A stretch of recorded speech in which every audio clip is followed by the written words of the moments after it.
service ended, Her Majesty's coffin is borne towards the final departure from Westminster Abbey, towards Windsor Castle and her final resting place in St George's Chapel.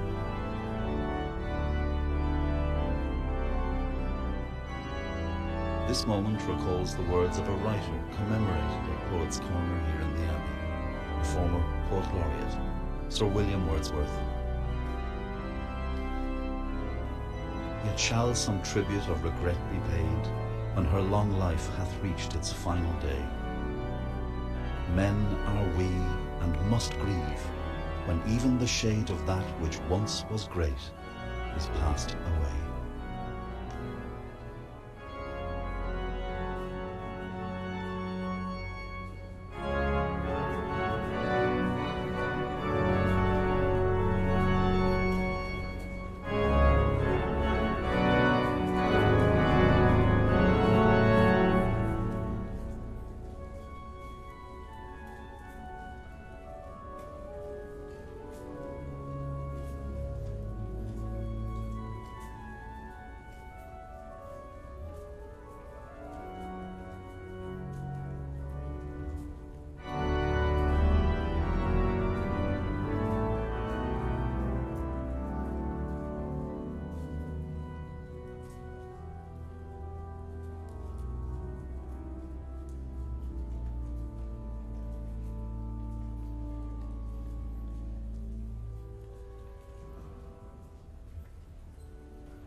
Out into the sunshine, outside Westminster Abbey, the bearer party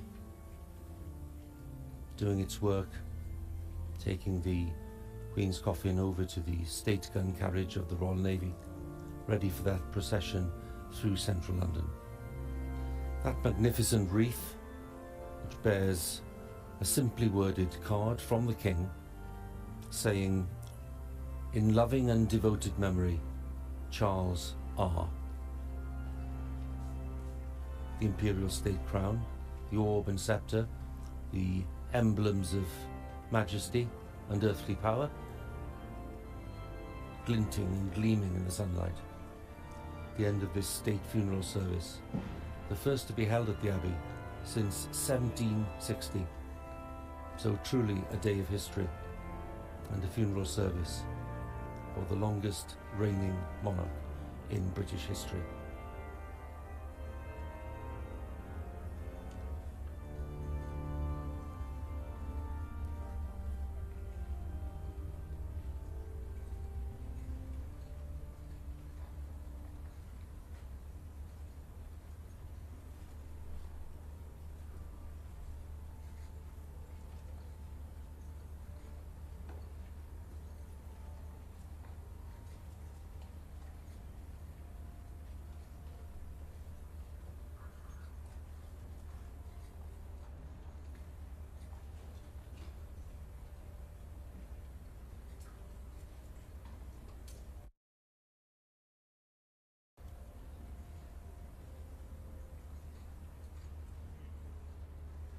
The wreath itself, according to the King's wishes, containing flowers and foliage cut from the gardens of Buckingham Palace, Clarence House and Highgrove House.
"142 naval ratings, once again in place, looking immaculate,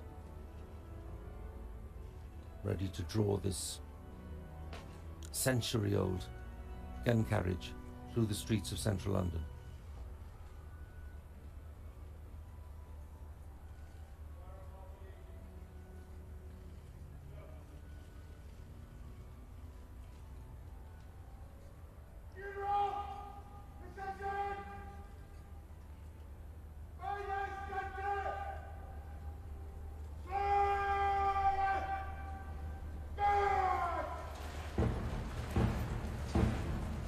The order given by the Garrison Sergeant Major Andrew Stokes. The great funeral procession sets off from Westminster Abbey. The mournful beat of the music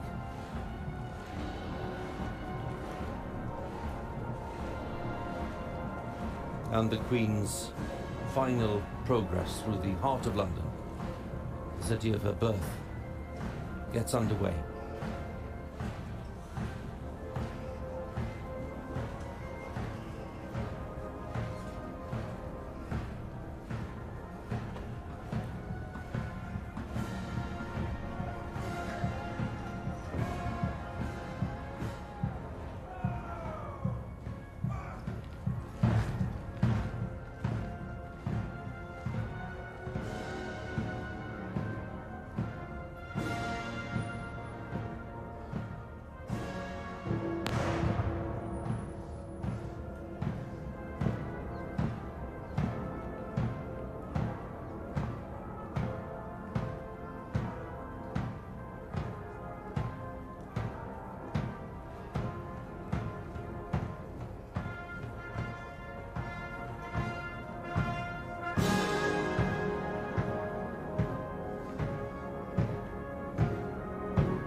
Arrangements for this state funeral on a scale not seen in Britain for 70 years, since the funeral procession for King George VI in 1952. More than 3,000 military personnel taking part, along with representatives of civilian organisations.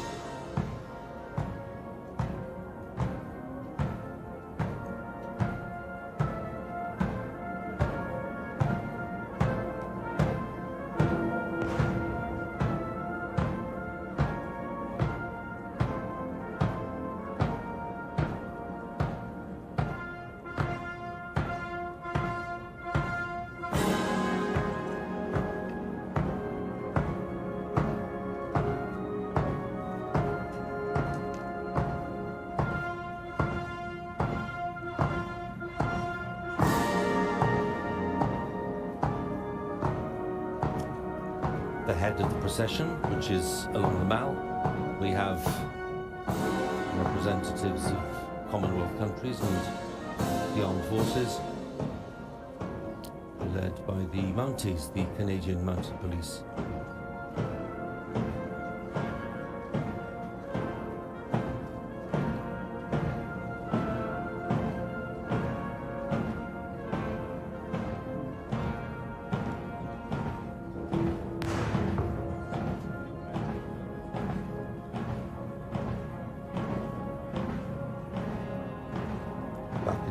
Square.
The Mounties leading the way along to Wellington Arch, flanked by the Mounted Metropolitan Police, followed by a contingent of those who've been recipients of the George Cross and Victoria Cross, and representatives of the armed forces of Canada, Australia, New Zealand, and other Commonwealth countries.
Gun carriage, passing the gates of New Palace Yard and the Palace of Westminster and the Houses of Parliament, where of course Her Majesty attended on so many occasions for the state opening of Parliament. And all of this happening under the steady gaze of Sir Winston Churchill, dominating this part of Parliament Square, Queen's first Prime Minister, the young Queen, who expressed her debt of gratitude to the older man for the guidance that he gave in those first few years of the reign.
which includes foliage chosen for its symbolism.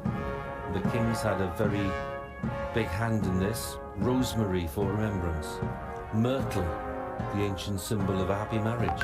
And it was cut from a plant that was grown from a sprig of myrtle in the wedding bouquet of Princess Elizabeth to Prince Philip back in 1947. And English oak, which symbolises the strength of love.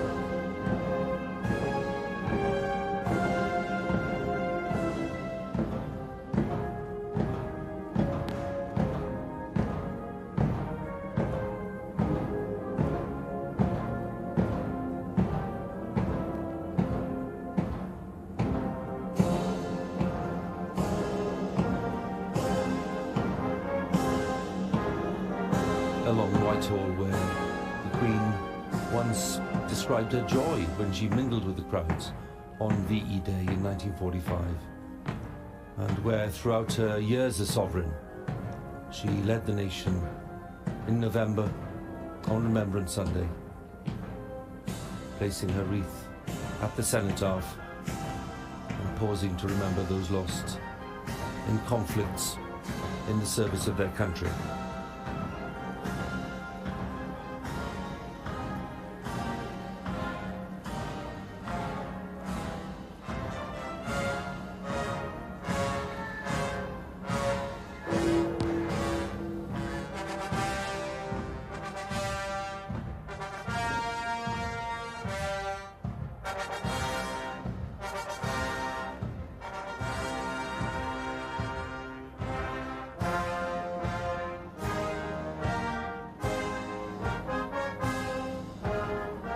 The cenotaph, standards lowered by the Royal British Legion, King George's Fund for Sailors, the Soldiers' Charity, the Royal Air Force Benevolent Fund, the Soldiers, Sailors and Air Force Association.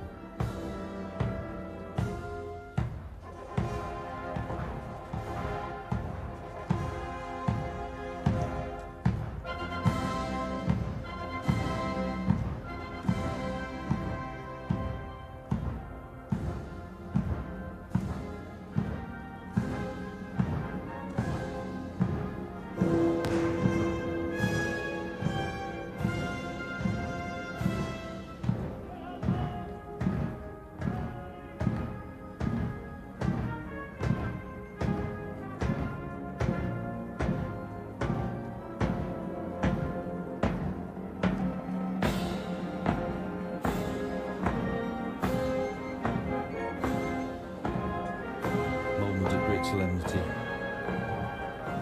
as Her Majesty's coffin is taken past the cenotaph, unveiled by her grandfather George V in 1920.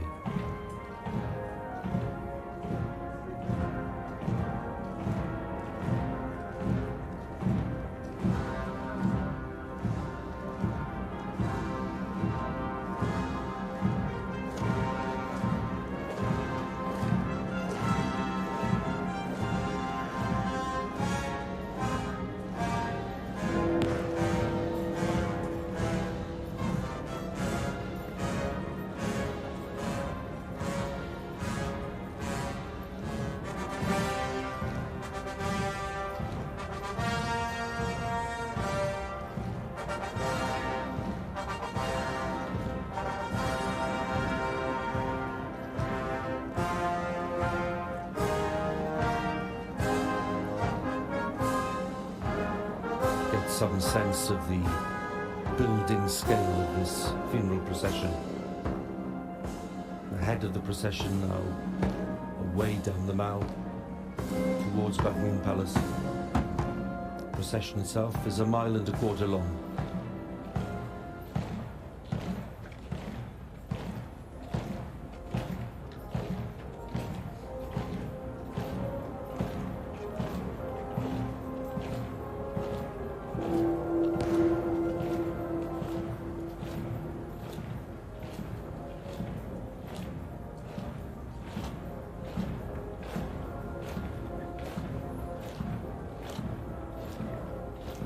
representatives here.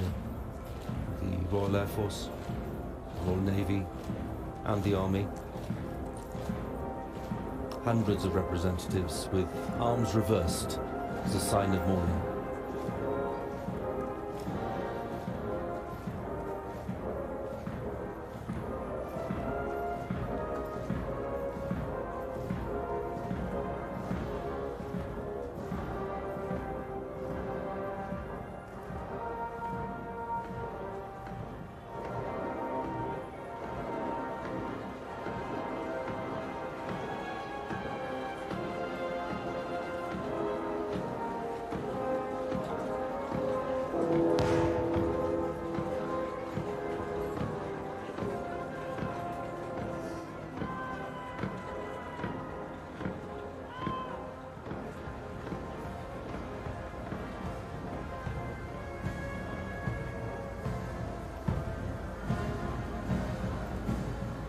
Queen Consort and the Princess of Wales, George and Charlotte, in one of the cars following this procession.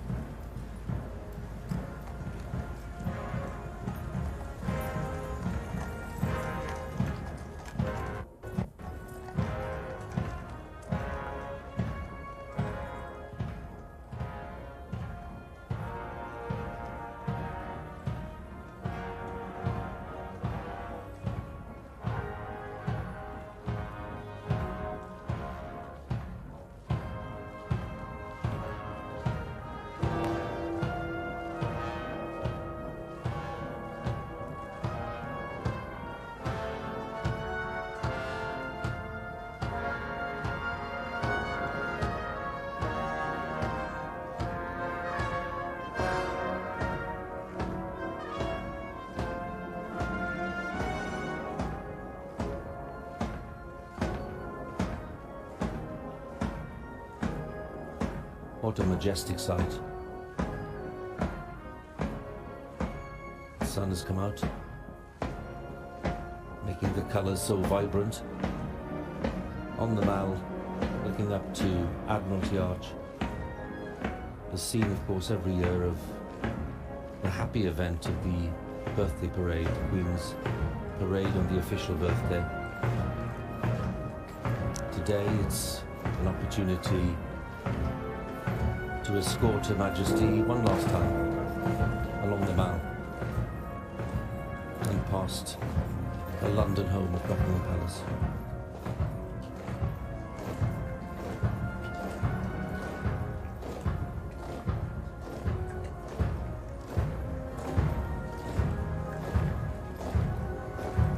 His Majesty the King leading the party of close family members.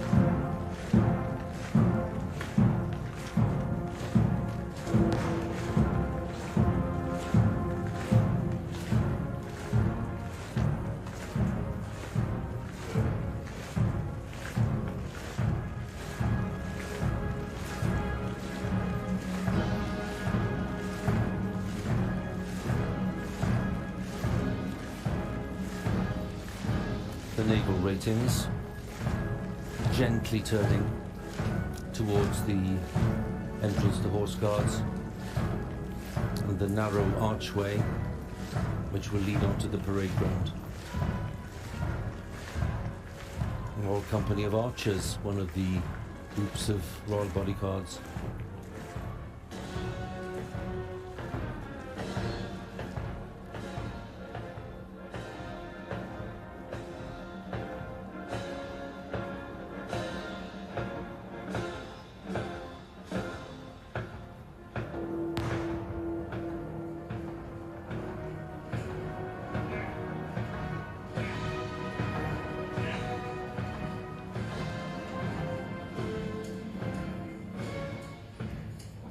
Horse Guards Arch, which is still officially classed as the main entrance to the estate, including St James's Palace and Buckingham Palace.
And on to the familiar expanse of Horse Guards Parade,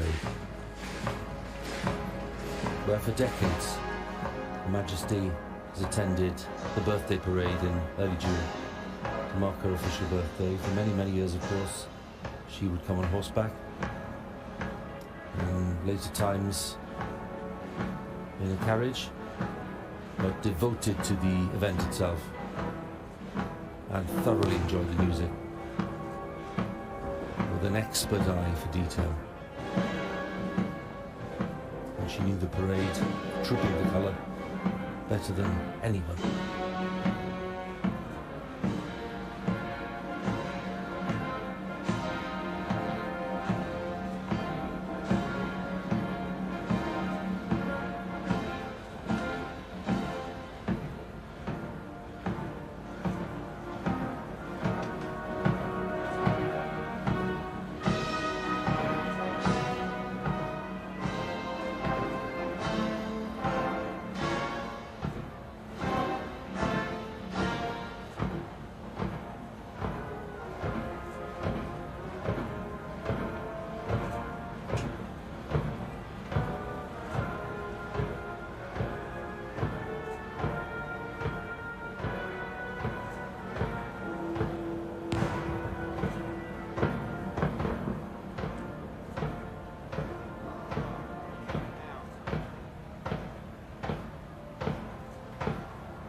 Golden orb surmounted by a cross to symbolise Christianity over the world.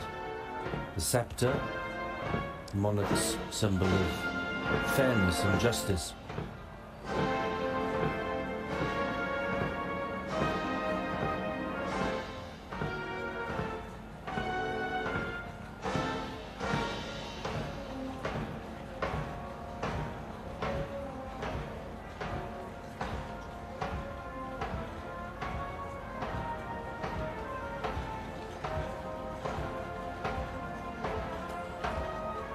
Heading towards the Guards Memorial, and then gently turning to the right to head for the Mall, and that final approach to Buckingham Palace.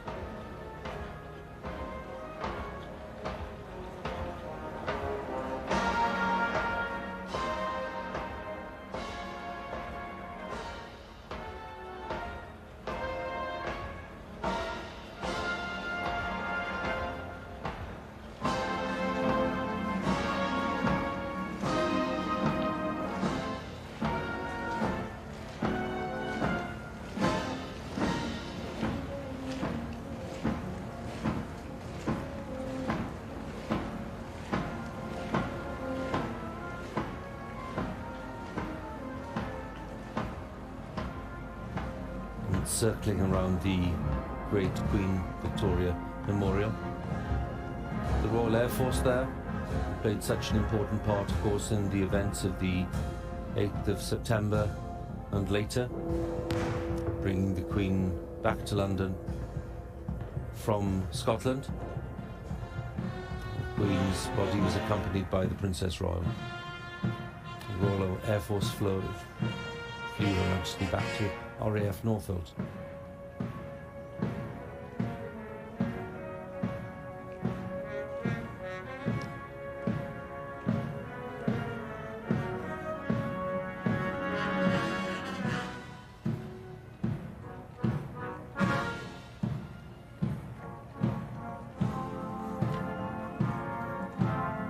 A sight that the late Queen would have been very touched by. That is one of the drum horses. Drums draped in black. This one is called Apollo, one of the latest additions to the Royal Muse, and the State Trumpeter.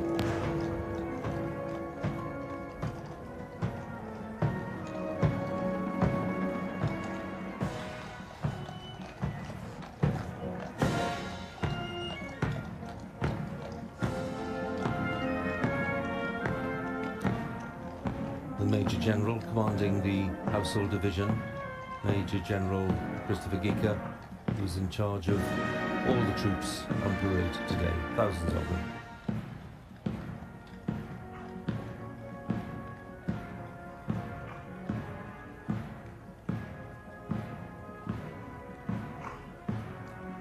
The colourful uniform forms of those in the procession behind the Major General.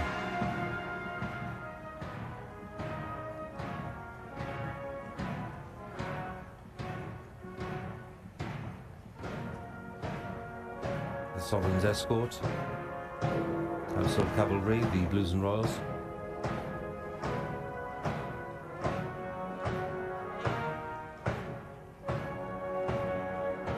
And we talked about the colourful uniforms. They are the pursuivants and the heralds and the Kings of Arms. They're in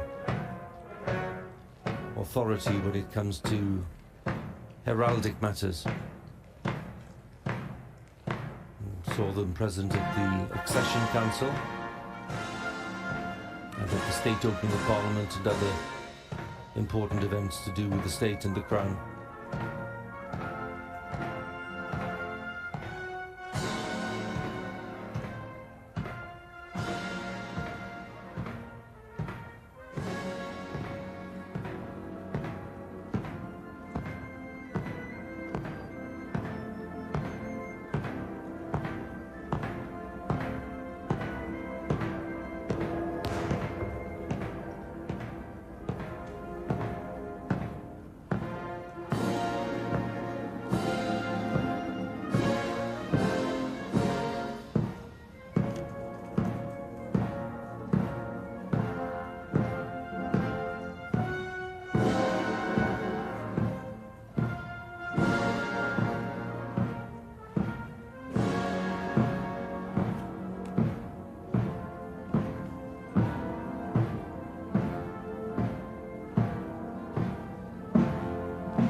Scene at Buckingham Palace as this procession stretches now from Constitution Hill all the way back to Horse Guards.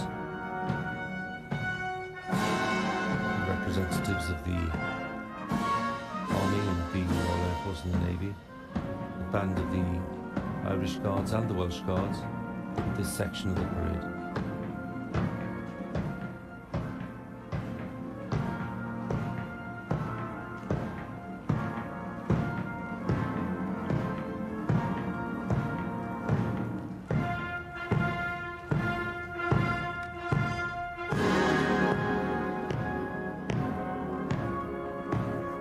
Funeral procession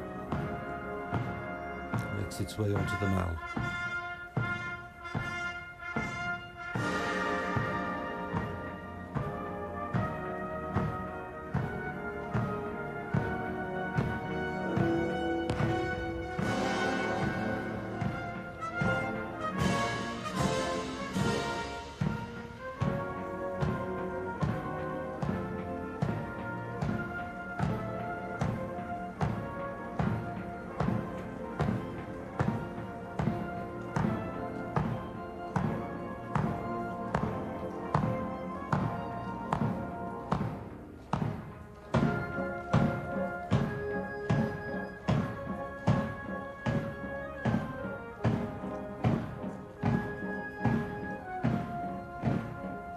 Queen Consort, pointing out some of the elements of the procession to Prince George and Princess Charlotte, with the Princess of Wales looking on.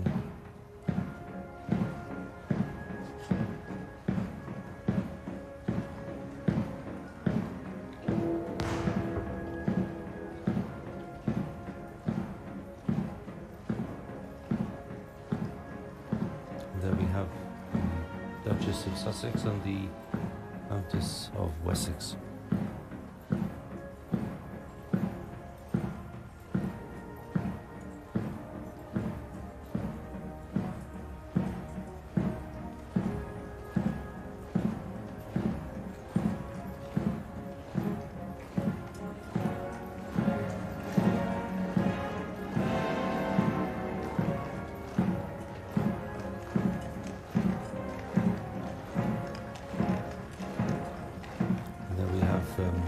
Princesses Beatrice and Eugenie.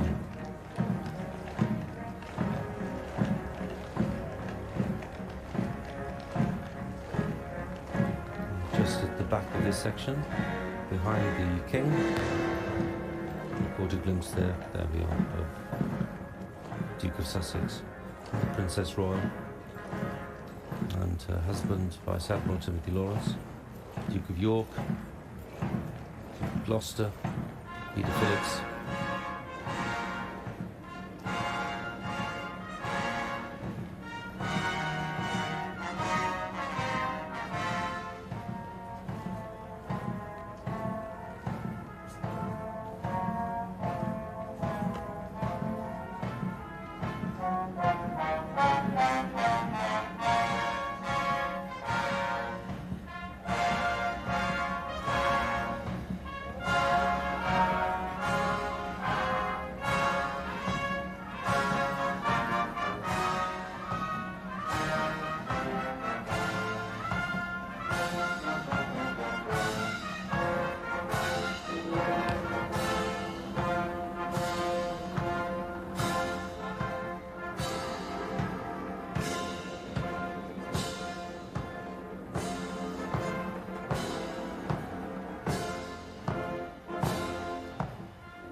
So many memories, those taking part in this procession from the royal family.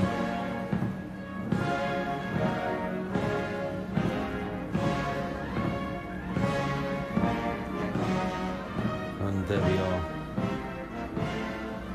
Queen Elizabeth, Queen Mother, who died 20 years ago, and King George VI, who died a relatively young man in his 50s. Back in 1952, of course, meaning that the Queen came to the throne at the age of 25. And no question that King George VI was responsible for shaping this remarkable reign that we've seen over the past 70 years. Because Queen Elizabeth II has reigned very much within the parameters set for her by her father. A very close bond between them, as indeed there was between the Queen and her mother.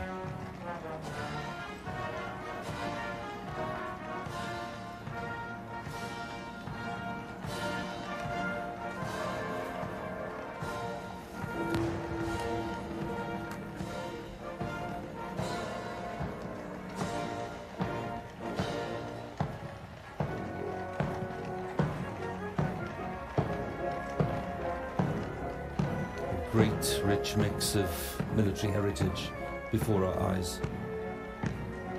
Royal Marines, armed forces from the Commonwealth countries, the Household Cavalry,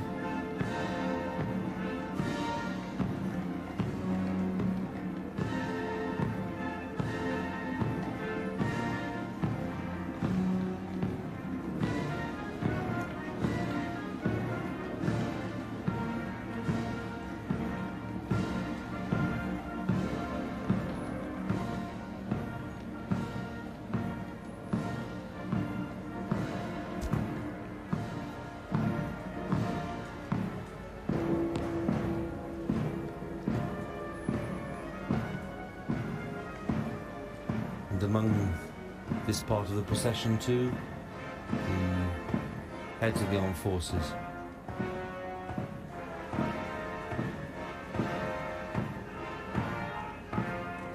And we spoke this morning to Admiral Tony Radican, who's head of all the armed forces, and his hope that this procession would be impeccable and a fitting tribute to Her late Majesty, and I don't think anyone would question that.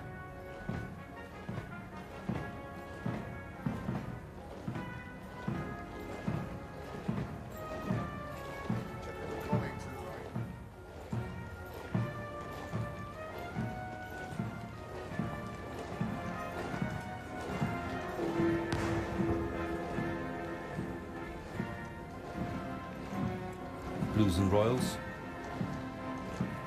followed by the drum horse and the state trumpeter, as they make their way gradually towards Wellington Arch and Hyde Park Corner.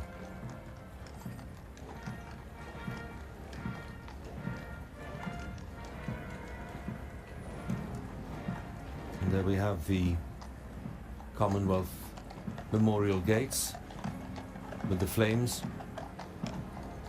as we see the procession making its way towards this part of central London, which is near the gardens of Buckingham Palace and what is normally a very busy section of Hyde Park Corner. Today it's solemn and silent with this funeral procession for the late Queen.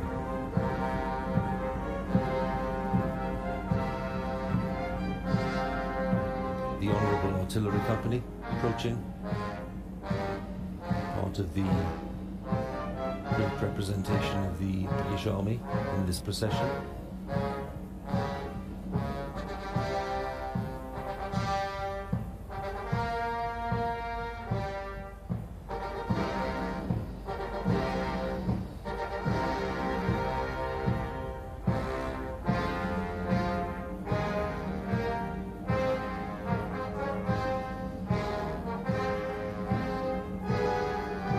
Flanking the Queen's coffin, on either side we have the bearer party from the Queen's Company, 1st Battalion Grenadier Guards, and with the distinctive white plumes, the gentlemen at arms behind them, equally distinctive in their Tudor uniform, the Yeomen of the Guard.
Of the Scots Guards and Coldstream Guards, we have just about a view there of the Earl Marshal, gentleman in the glasses, the Earl Marshal, Duke of Norfolk, the man who's in charge of the organisation of state events, state funerals, coronations. It's a hereditary role. It's the 18th Duke of Norfolk. And he's the one who's shouldered a lot of the responsibility for making sure that this state funeral happens in accordance with Her late Majesty's wishes.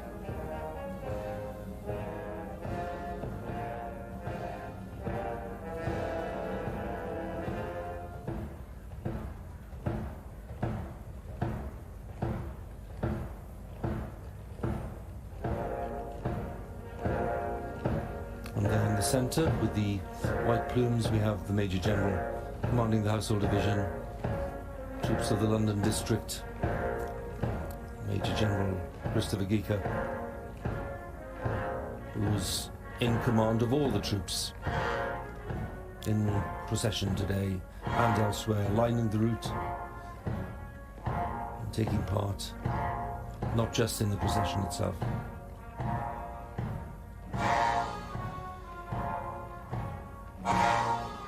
The great funeral marches, so familiar of course, by Mendelssohn and Beethoven and Chopin.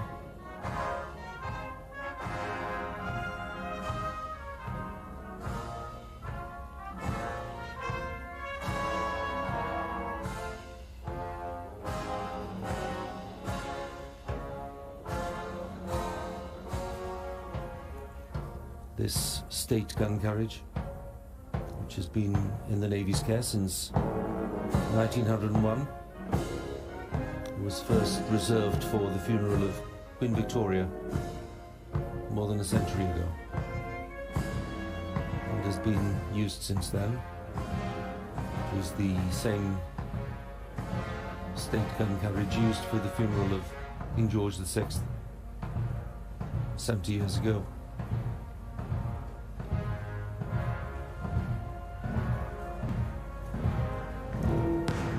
Regiments of foot guards, their distinctive tunics, Welsh, Irish, Scots and Grenadiers, and the Coldstream Guards.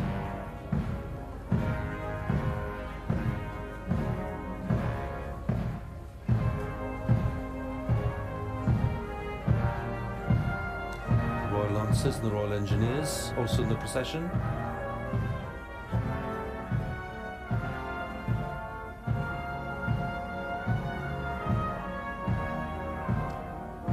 This is the scene at Wellington Arch, which stands right in the middle of Hyde Park Corner.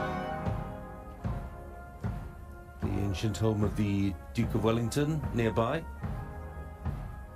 and Wellington Arch named because of that connection. At one stage, the arch was planned as the main entrance to Buckingham Palace, but as with Marble Arch, things were changed at a later date. And this is where we will have a gathering of thousands of members of the armed forces for this final part of the ceremony in London, where the Queen's coffin will be transferred from that gun carriage to the state hearse, which will be waiting to take the Queen home to Windsor.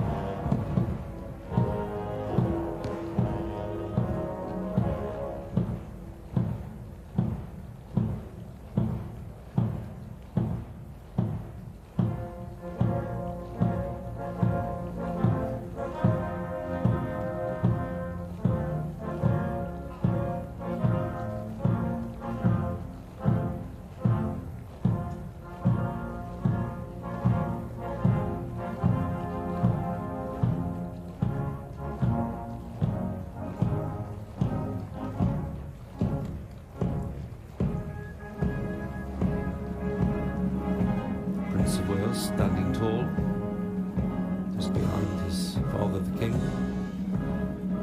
and a section of these young naval ratings. The Yeomen of the Guard, an important part of this procession for reasons of tradition, and then the Royal Company of Archers with their magnificent eagle feathers, the King's bodyguard in Scotland.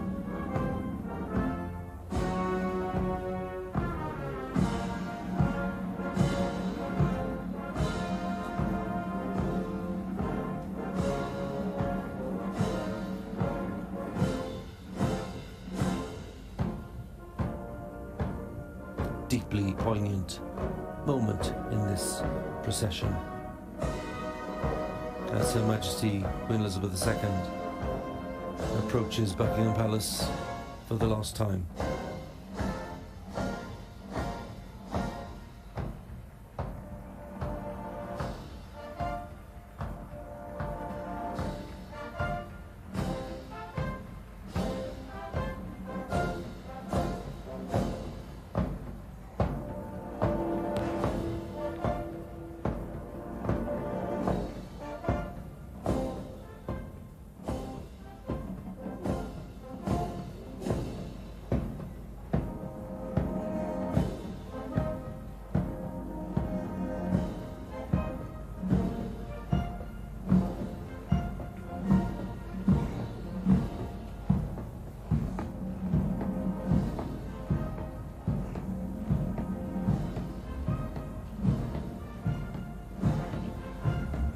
This fine September day, with touches of blue at the sky, the London skyline looking glorious in the background.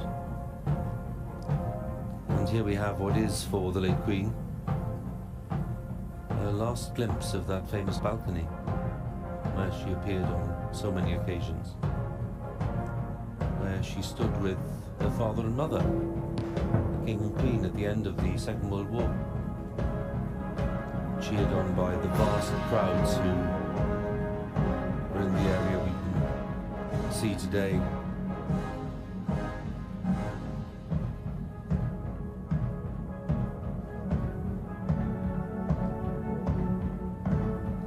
And the vast crowds again here when the young Queen was crowned back in 1953.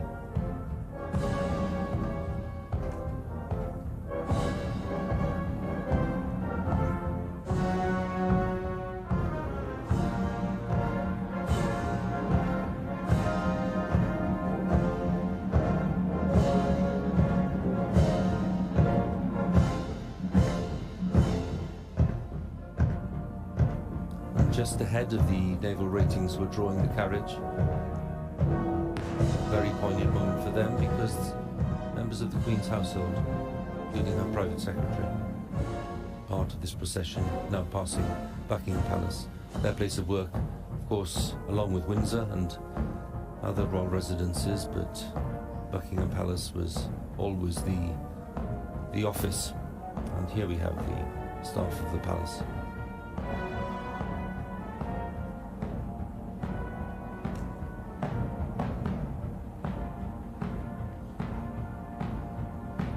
Great line of them standing in silence and respect as they wait for this procession to pass with the late Queen.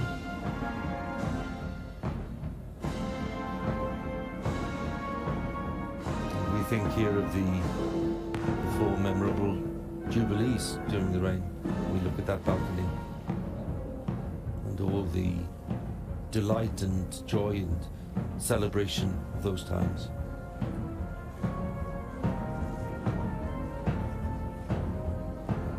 Memories, of course, shared by the royal family and all of the royal household in today's procession, and millions watching wherever they're watching around the world will remember those occasions with equal joy.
procession.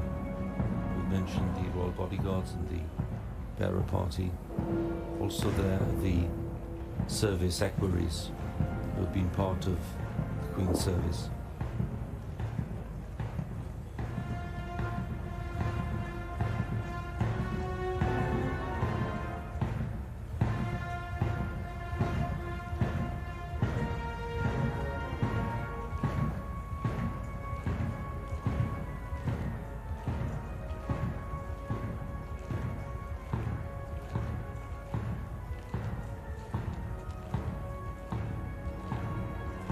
Leaving Buckingham Palace behind and slowly advancing towards Hyde Park Corner and that transfer in readiness for the journey to Windsor, the journey by road. In contrast to the events of 70 years ago, King George VI was taken in procession from Westminster Hall to Paddington Station. There was no service at Westminster Abbey. The service in full was at St George's Chapel, Windsor. And King George made the journey from London to Windsor by train, on the Royal train. But arrangements this time are different, and the decision was made to take the Queen from London to Windsor by road in the State Hearse.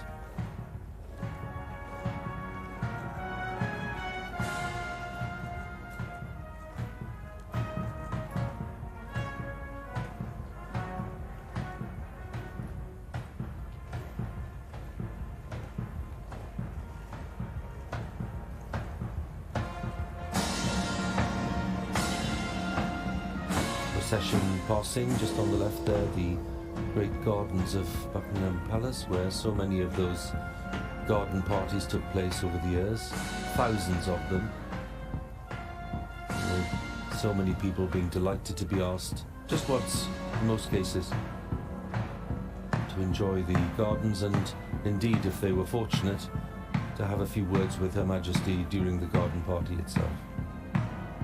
And then on the other side we have Green Park.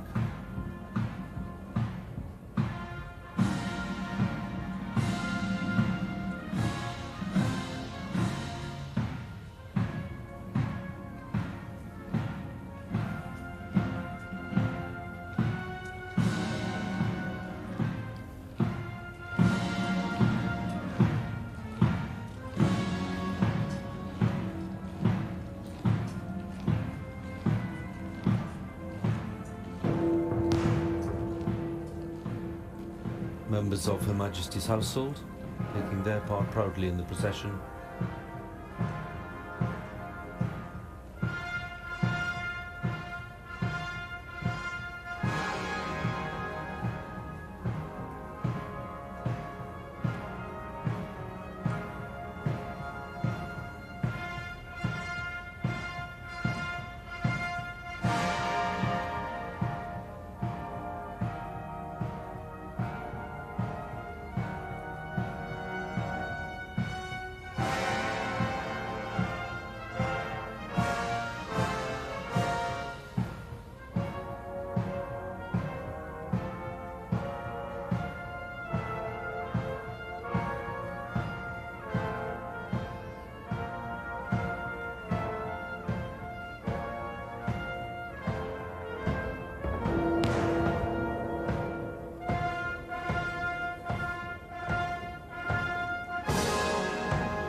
And still the sound of Big Ben tolling right across central London, punctuated with the sounds of the King's Troop Royal Horse Artillery firing their long gun salute.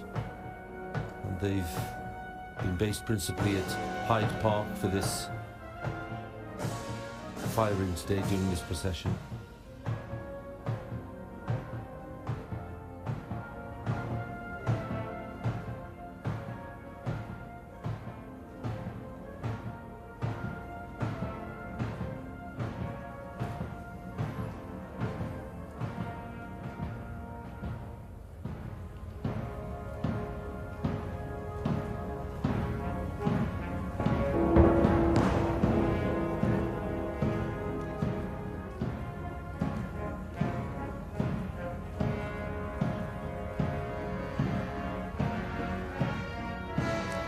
at Hyde Park.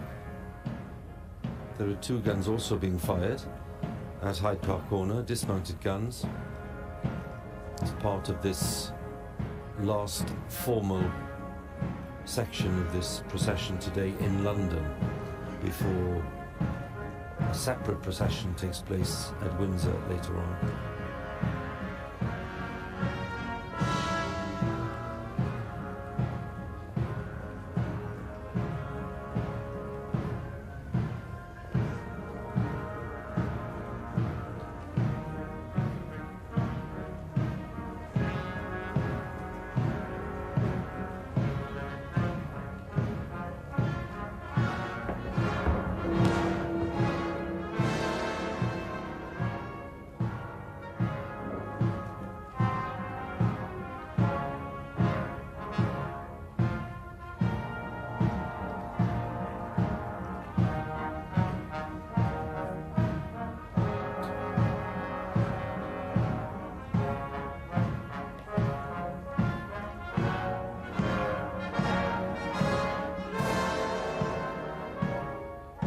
Lining the route in this part, Royal Air Force.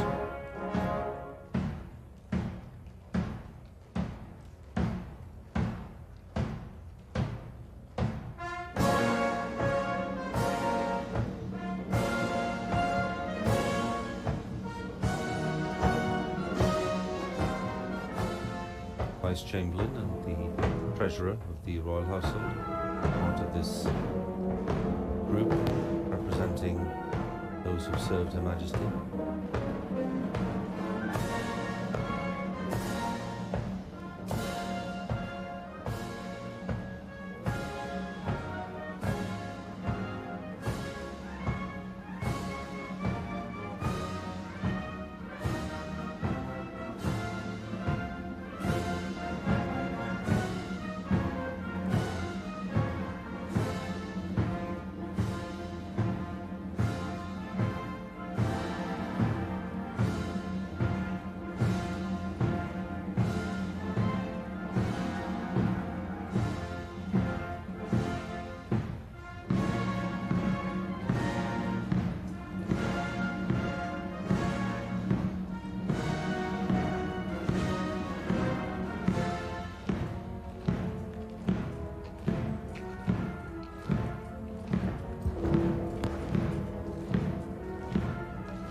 Scene that will touch the hearts of everyone watching, I'm sure, as we look at the close family, children of the late Queen, led by the King, grandchildren, as they know full well that within minutes it will be the moment for the late Queen to leave London and to head back home to Windsor. London, of course, the city of the Queen's birth. And we are just a matter of a few yards away here from the Queen's childhood home on Piccadilly. And not too far either from her birthplace in Mayfair.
Magnificent view of Wellington Arch, with the greenery right in this busy part of London.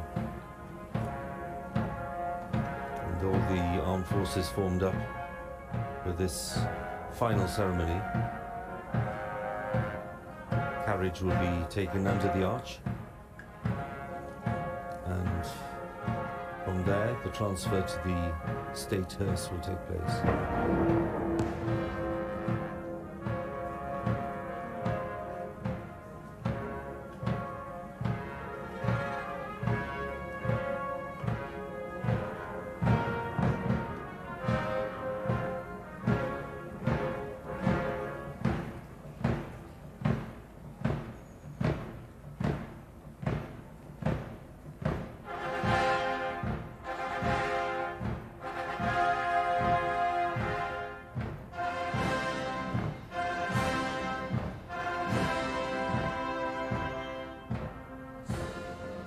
So many elements of strong tradition worked into the procession today.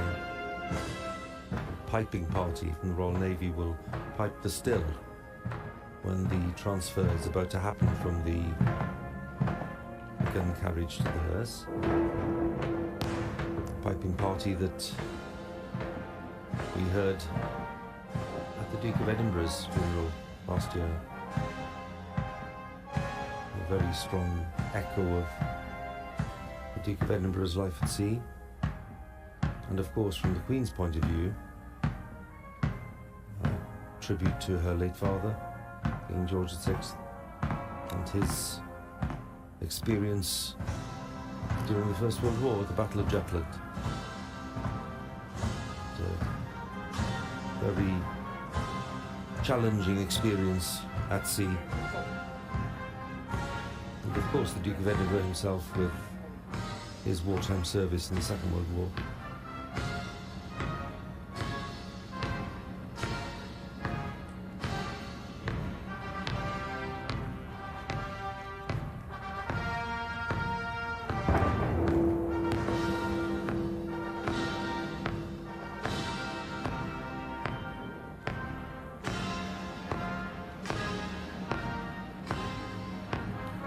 Imperial state crown and the orb and sceptre will be part of the procession, and that royal standard which is draped over the Queen's coffin all the way to Windsor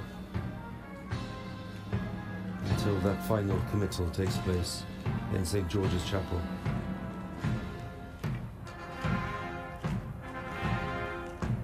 And then those emblems of Her Majesty's authority will be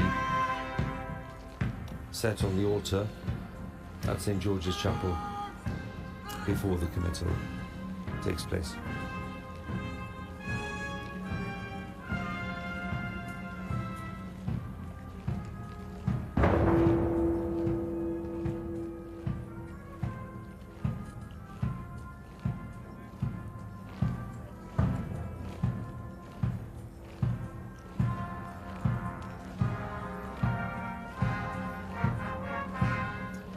Under the arch they go. Her Majesty's coffin on that carriage to be sheltered under that arch. The transfer will take place.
Moments that few of us will ever forget, I'm sure.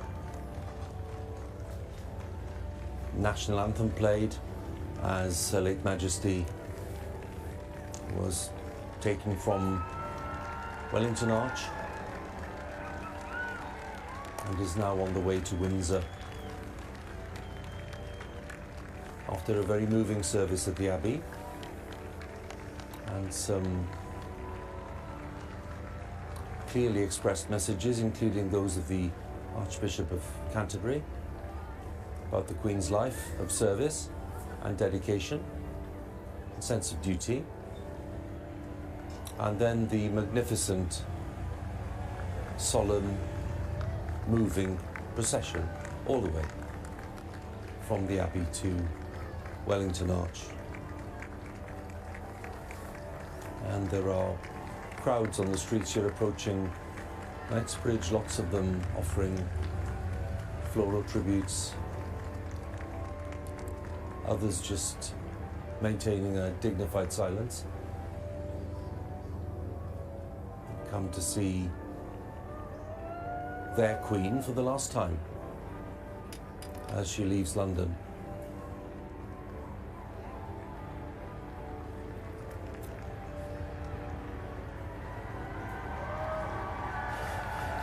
Katie Nichol and Robert Hardman are still with me here in the studio looking at these scenes and have been watching the procession and the service before that.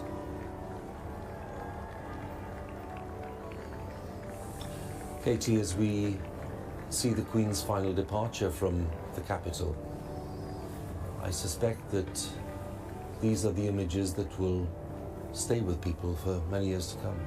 I don't think anyone that watched that here will ever forget it. And you said during your commentary, so many memories, and that's what struck me as I watched that procession past those landmarks that have punctuated the Queen's life and punctuated ours, because we look forward to Trooping the Colour and those birthday parades.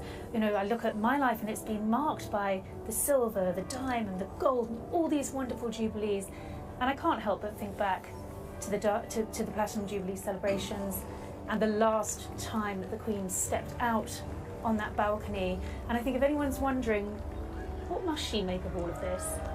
Remember when she stepped out for the last time, overwhelmed with emotion, at that sea of faces, that sea of people there for her. Well, today they turned out again to bid a final farewell. They did, Robert, and the sense of love and respect and admiration is just as strong as the sense of loss. It is, Hugh. I thought it was rather touching. We saw just a few moments ago almost a ghost of a smile on the face of the King as he saw the end of this extraordinary ceremony, because it's been a spectacular and as we said earlier, unprecedented gathering of not just world leaders but of all these armed forces from around the world. This is a ceremony unlike anything, really, as you said earlier, since the funeral of George VI, possibly since the coronation. And it's all gone exactly as the Queen would have wanted. She paid a great deal of attention to all of this, and she would have been so pleased to see it just go the way it's gone. And I think the wonderful contrast between the solemnity and the formalities we had a little earlier, and now just look at the capital coming out. I mean, they are 20, 30, 40, 50 deep in places, the whole of Hyde Park, and now this is the sort of the on her way to the other part of all of this, which will be, I think, rather more intimate.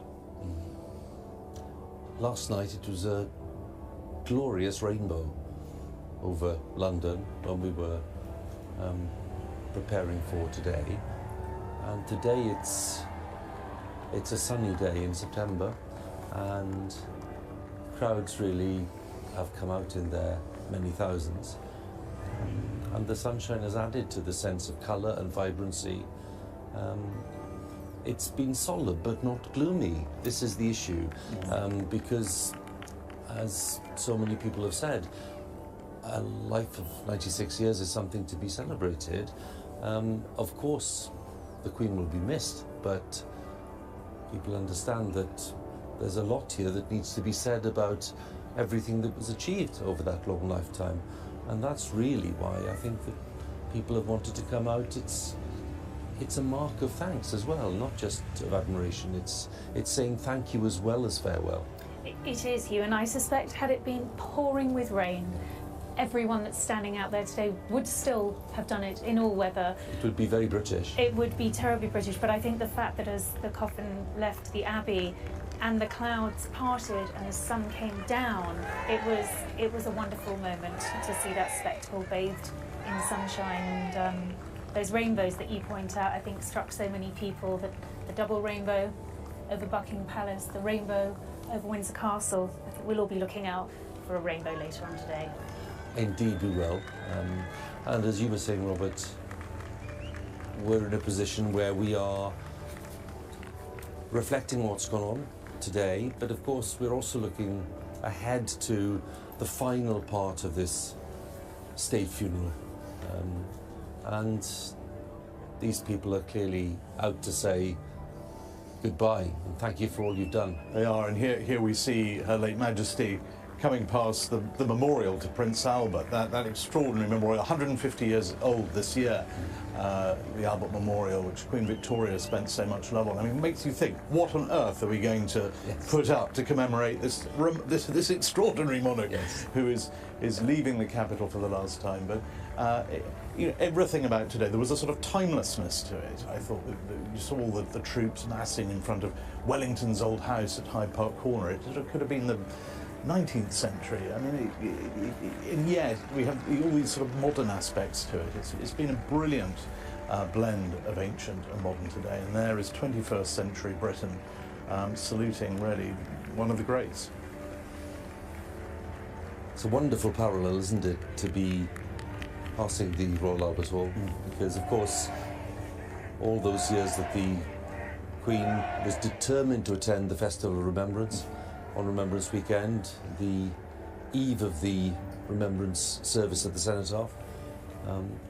The buzz among 5,000 people in that hall when she arrived at just before 7 o'clock on Saturday evening was remarkable, with people really feeling that the Queen's authority and the Queen's blessing on what was happening was indispensable. It wasn't the same event, and isn't the same event, won't be the same event without her, although of course the King will, and already has impressed lots of people with the way that he's everyone wanted an imprimatur on course. these events. And wasn't it wonderful the way the procession took in almost all the great memorials, all the way through, not just the Cenotaph and the Women at War, but up to Hyde Park Corner. There's the New Zealand War Memorial, the Australian War Memorial. I mean, every aspect of shared sacrifice, I think, has been recognised today through this exemplary procession.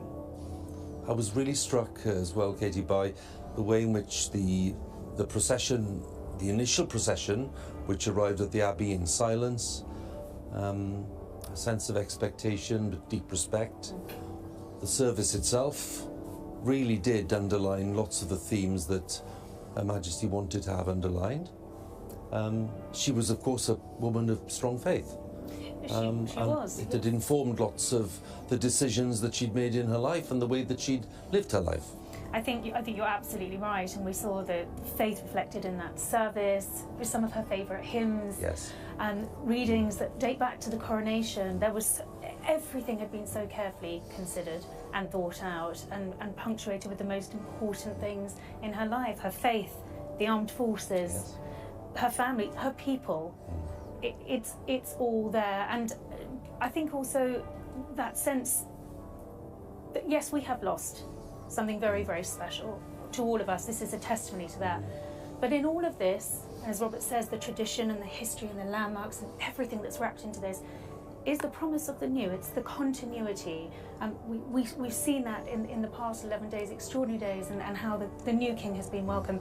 But we saw that in the procession with Prince George and Princess Charlotte. That promise of the future, that promise of what's next to come. And I think that's reassuring, particularly at the moment Yes. The presence of Princess Charlotte there, a reminder of some of the extraordinary changes that the late Queen made during her reign. I mean, it was only in 2011 she changed hundreds, thousands of years of male primogeniture, so that, you know, the line of succession has changed. All these little, that's so much. I mean, when historians look back on this reign, they'll see so many small ways in which, very quietly but very firmly, she completely transformed this institution.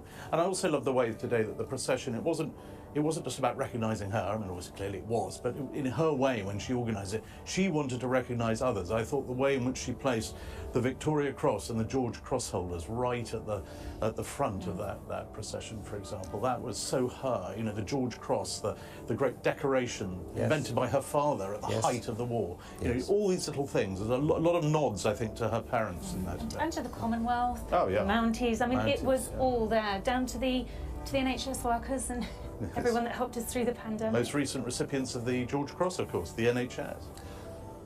Last word then from us before we go to our colleagues at Windsor for the next phase of the day. And Katie, you first of all. It's impossible to start really assessing neatly and credibly this remarkable reign so early on. Distinguished authors both, it's a challenge to do something like that. Do you feel that today will have helped people maybe turn the page, to just realise that great change is happening? Yes. And that they can take that on board? Is today the day when people will be helped in that direction? I think so. I think this is the moment that completes 11 extraordinary days, and you could plan and rehearse and dress rehearse and do it all over again. You couldn't predict how the public were going to respond, what the mood would be. It's been phenomenal, but this is closure today, and I think back to what the Queen said in her very first broadcast when she was a little girl during the Blitz. All will be well, because it will. Robert, is today the day when that happens? Because it's been 10 days of people really trying to come to terms with such a momentous change in public life and in personal lives. I think what we've seen today, we have seen the embodiment of greatness from the world leaders gathered to what we're seeing now, an entire nation coming out. This is greatness in our time, and that greatness is really down to this extraordinary monarch, her life shaped by three people in particular: her father, her darling father, her beloved mother, and of course her beloved Philip.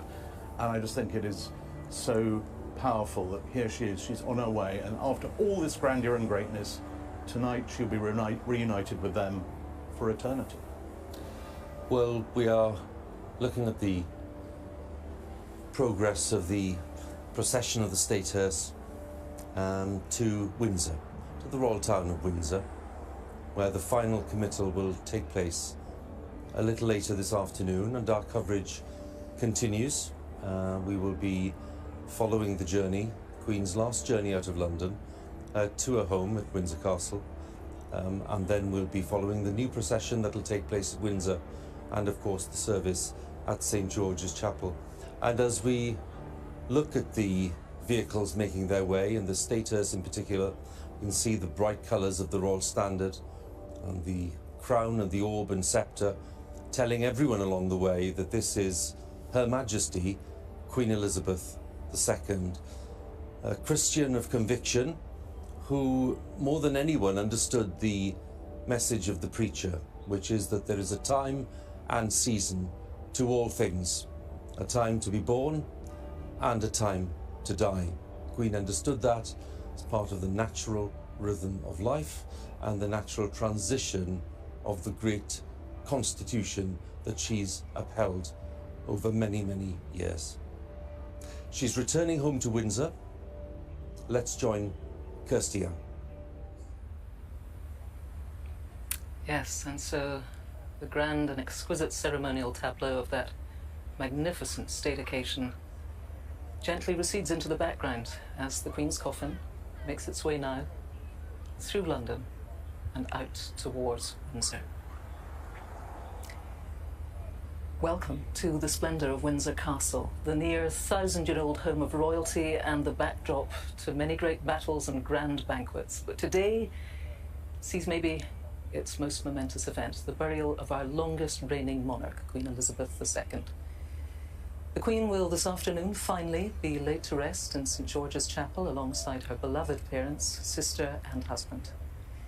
So many days of grand public ceremony will come to an intimate ending as Her Majesty passes into history. We'll see the Queen's coffin making its journey towards Windsor and the committal service, which will be attended by the King, the rest of the royal family, and also Her Majesty's closest friends. Windsor Castle is certainly exquisitely grand and imposing, but it's also a place where the Queen, well then of course a little princess, played as a toddler on the lawn, found safety as a teenager during the Blitz, rode her ponies, nursed her children, walked her dogs. Having left her cherished home in the Scottish Highlands 11 days ago, today she will come to rest for eternity in the home that was so important it gave name to her family. Well, the town of Windsor is, of course, a major tourist destination. It's used to crowds, but today its streets have taken on a unique character. The grounds of the chapel and the edges of the long walk are carpeted with bouquets of flowers. And the thousands of visitors, some local and many more from far-flung corners of the globe, are quietly positioning themselves to take one last look at Her Majesty's coffin. David Dimbleby will be taking us through this afternoon's event. I suppose the way to see this afternoon's service is that if what happened at Westminster Abbey was the grandeur of a state funeral with heads of state, with people from all over the world coming to pay tribute to Her late Majesty, what is going to happen here at Windsor this afternoon is much closer to a family funeral. As Kirsty was saying, the Queen is going to be interred here along with the Queen Mother, Prince Philip, the Duke of Edinburgh, Princess Margaret, and will lie with 10 other sovereigns going way back to Henry VI in 1471. So it is in that sense the sovereign coming back to the place where our sovereigns, or many of our sovereigns, lie. But on the other hand, the congregation is going to be very different here, as the people sitting here now, perfectly obvious, were not in Westminster Abbey. They've assembled here, and they are a different kind of congregation, much smaller. They include, for instance, many of the Queen's godchildren. They include large numbers of people who worked on the Queen's estates, whether in Scotland or in Norfolk or in London. Some of them wearing, you see that little medal, the Royal Victorian Order, which several people here are wearing, and that's the order that's in the personal gift of the Queen, only given to people who have worked for her, and it's her decision whether they should have it. So what we'll see here is a quite different service, but with this momentous ending to it, which Hugh was talking about earlier on, the moment when the instruments of monarchy that were presented to her in Westminster Abbey at the coronation are removed from the top of the coffin and returned to those 3 cushions you can just see in the far distance on the altar of St George's Chapel.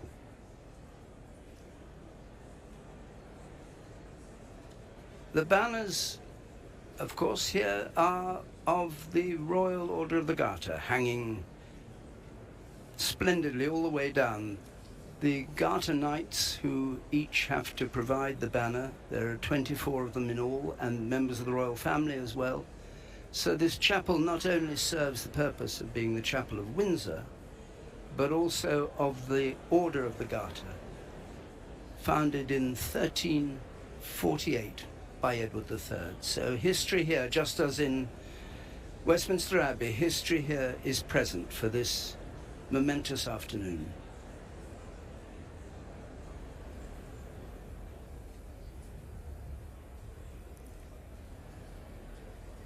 Well, I'm joined now in our studio by the very well-known face, the gardener and broadcaster Alan Titchmarsh. Thank you very much for taking the time, especially since this is a personal day for you too, because you knew the Queen, you met her on very many occasions. What are your thoughts today as you've watched, as we've all watched, almost spellbound by some of those images? I've been so moved, Kirsty, by the fact that we've all come together, as she said we would, and we must.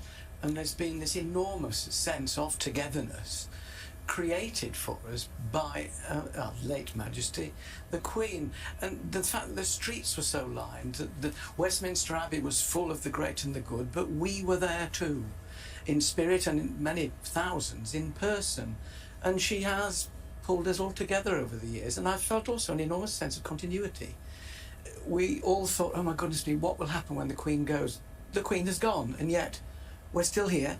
She would have wanted us to be. We now have a king who has taken up the reins seamlessly, spoken beautifully right the way through, and I feel safe. I feel as though we have all come together to say we're all right, you know, it will be okay. She gave us 70 years on the throne. We've learned from her. We will not disappoint her. We will carry on, we will be positive, and we will remember her with enormous fondness and respect.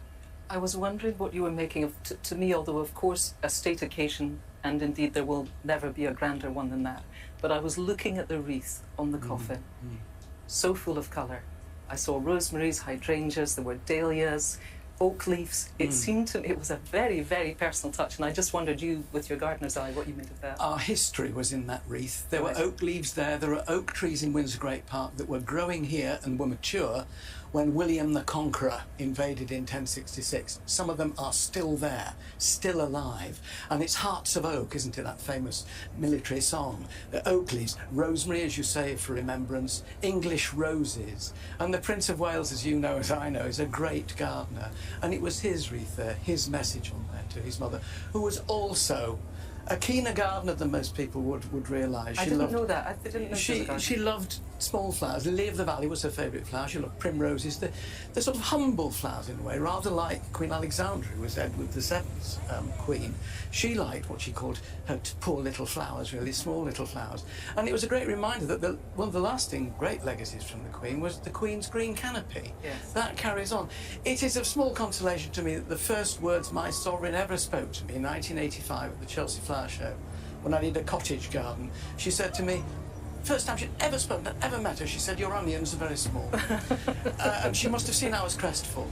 She went on to say, I like them small. When they're large, they taste of nothing at all. She's quite right. Bracingly frank. Then what about what she gave you your MBE when you got She your MBE? did. And people always say, well, you know, I don't really talk about what she said. Well, maybe now, maybe today is the day to talk about what she said. Well, what was the conversation? Well, I'd had the great joke. It was 2000. It was the millennium, New Year on it. I'd been given the MBE.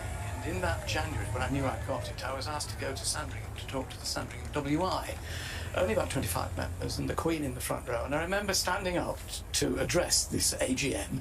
The Queen was right in front of me, and I said, oh man, we're awfully close, aren't we? And so she took over the table, the trestle table, and she said, yes, you pull, I'll push. And we moved it. And then I had a lovely time. You know, when you can make the Queen laugh, when you could make the Queen laugh, and she threw her head back, it was genuine laughter, and the smile that we all know.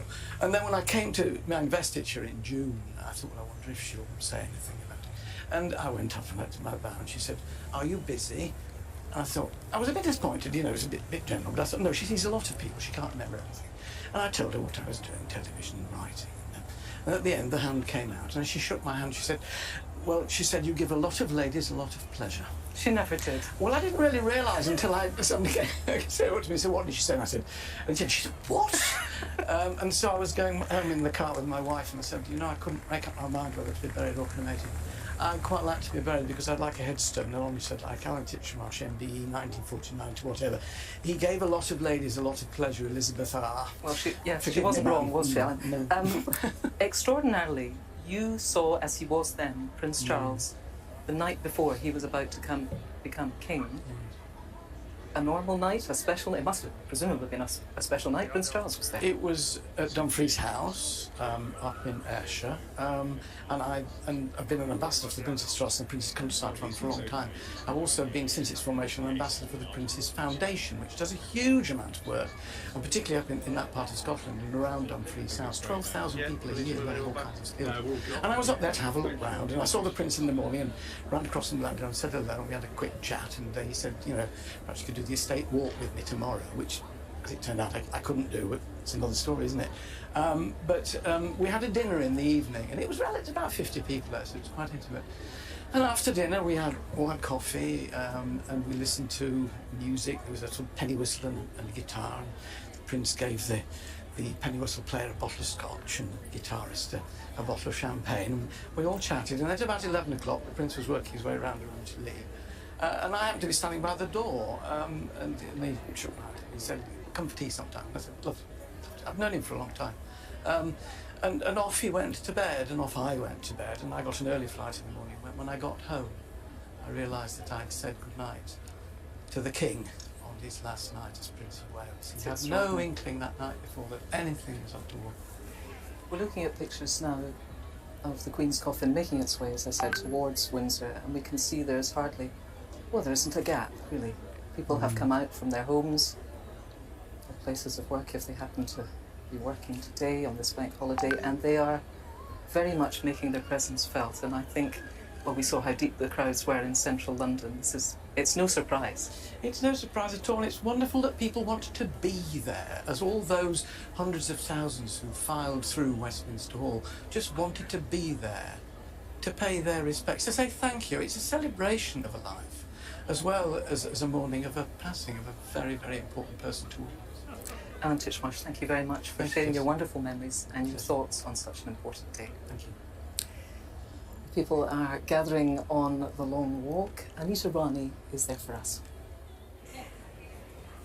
I was here last night, Kirsty, and a few people were gathering to bag their spots, to spend their night under the stars to make sure that they got a good position. And what a difference now. The crowds have amassed, all here with one common goal: to witness a moment in history, to watch the procession of Her Majesty the Queen's coffin make the final part of its journey along the Long Walk through to Windsor Castle via the Cambridge Gate, which is behind me. The crowds have come well prepared. They've come with picnics and blankets and chairs, and they've been watching the funeral service on screens that have been erected along the Long Walk. And during the service, it was pin-drop silence, and then everybody rose to their feet during the national anthem. The atmosphere here is calm, it's contemplative, it's reflected, it's very peaceful.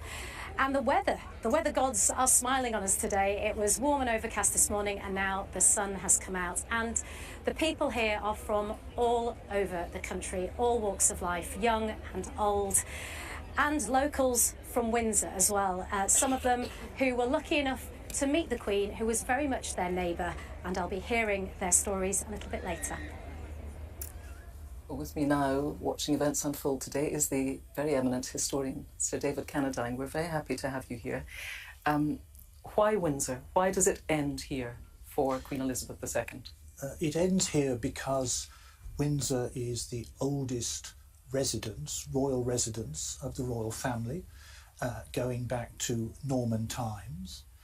And more recently, and there's a long perspective here, it's the place where all British monarchs have been buried since George III. Most of them, not all of them, in the chapel here, but all of them within the wider curtilage of Windsor. So it is the place where monarchs finally come to rest, and in the sequence of monarchs, it's now Queen Elizabeth's turn.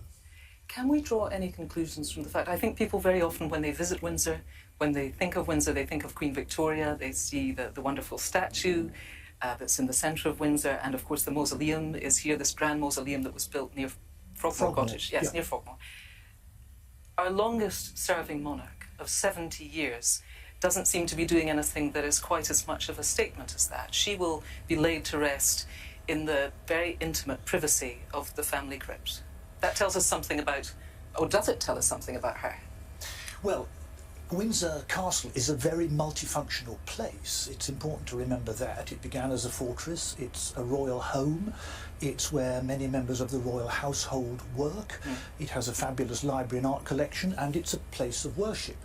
So lots of things go on in Windsor, But one of the great things that goes on, which is why we're here today, is that this is where monarchs end their lives and are buried here. Queen Elizabeth, of course, herself had a strong personal connection with Windsor, probably stronger than many monarchs before her, so there are many reasons why it's very fitting that she ends here. Do you think the strong connection particularly being the teenage years during the war, which really sort of cemented, would it be fair to say, cemented her relationship with the place? I think it would. Of course, even before that, she spent weekends and time at Royal Lodge when her father was Duke of York, and that's where she acquired her love of country living and dogs and horses. But then, of course, she did live here with Princess Margaret during the Second World War. She made her first broadcast from here. And I think that was a very influential phase in her life. When she became monarch, she spent weekends here during the time that she was at Buckingham Palace during the week, and a variety of events are built around Windsor, the Garter ceremony, for example, Ascot Week. And of course a great deal of royal pageantry goes on here, state occasions when she welcomed people like President Obama or Donald Trump or Joe Biden. So she was very closely associated with here during her very long reign.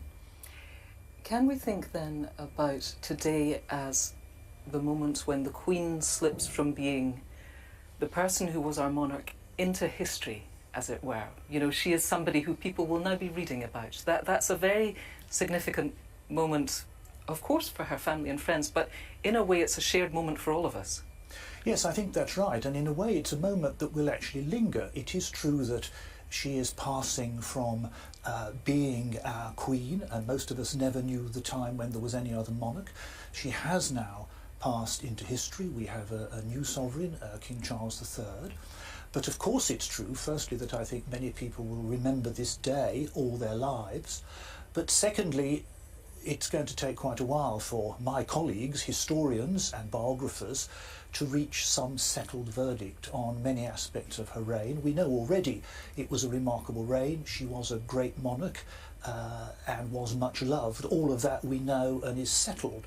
But how future generations, future historians will come to see her is, I think, something that will need a lot of work on going forward. It is very interesting that she maintained, entirely consistently as I understand it, the popularity of the monarchy throughout her reign. The figures were always the same. You know, people very much liked her when she came to the throne and very much like her today.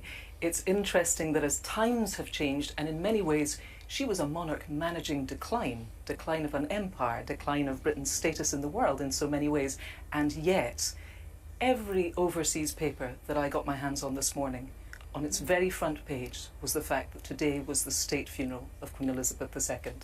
It's interesting that there's a sort of tension between those two things, do you think? Yes, I think that's right. It's clear that in many ways she presided over a period of de-imperialisation, for want of a better word. It's a good word. And de-Victorianisation, if you'd like that one as well. And part of her skill at managing that was that she never let on that that was what she was doing. Yes. And I think that was crucially important. Yet at the same time as those things were happening, she helped the monarchy adapt. Some thought too slowly, some thought too quickly. I think on the whole she called it right. And I think the recognition that she managed to sustain all of that over 70 years was a very extraordinary achievement. Just as is also the fact that, although we like to think to the contrary, over 70 years she sustained the fact that with very, very few exceptions, we never really knew what she thought about anything. Isn't that true? And that's so often when I speak to people, indeed at the Jubilee I spoke to many people to try to get an insight, but I suppose it's understandable that somebody who was so constantly under scrutiny would want very firmly to keep part of their life private. I think that's right, and the hope must be, I speak here of course as a historian, the hope must be that she did indeed keep a diary, which I think there is cause to suppose that she did, and let us hope that she expressed her views there trenchantly and candidly in a way that in public she very properly felt she couldn't. So interesting to talk to you, Sir David Cannadine. Thank you very much indeed for taking the time to share your thoughts with us. It's been a great pleasure and privilege. Thank you. On its way from London to Windsor, the coffin of the Queen carried past large crowds on each side of the road here. Quite extraordinary that In the centre of London, people were kept away from the procession. They're making up for it by coming here in their thousands, not just here, but at Windsor, down the Long Walk, on each side.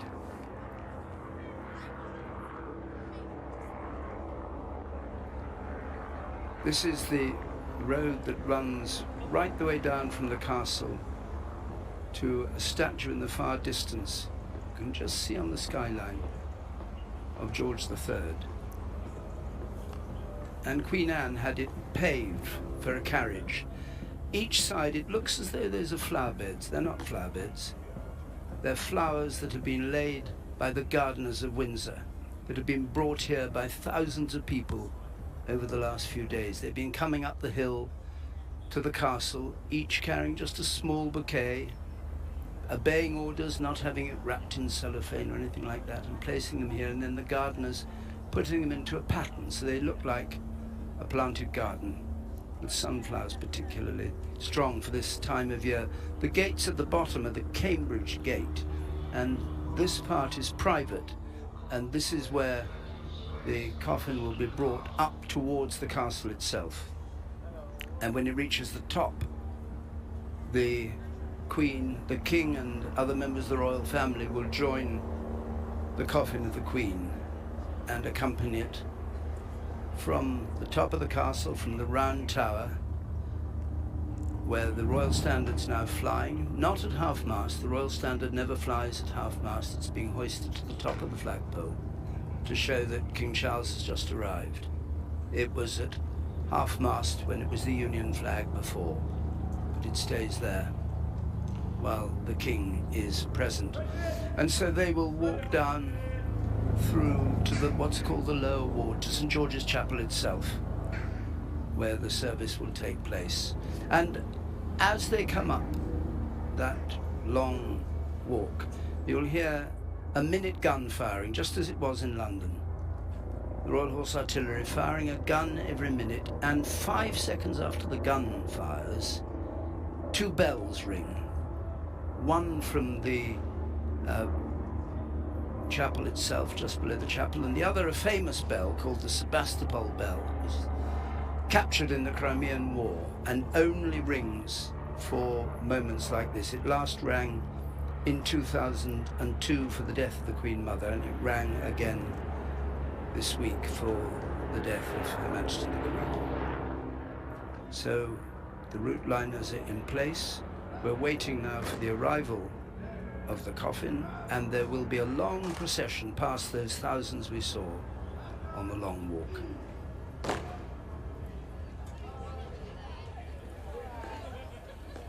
Well, someone who knows Windsor Great Park very well and was looking closely at those beautiful images is the equestrian event organiser Simon Brooks Ward. And it's not just the Great Park, but indeed the Queen herself that you knew very well and you worked closely with throughout the years on the Windsor Horse Show.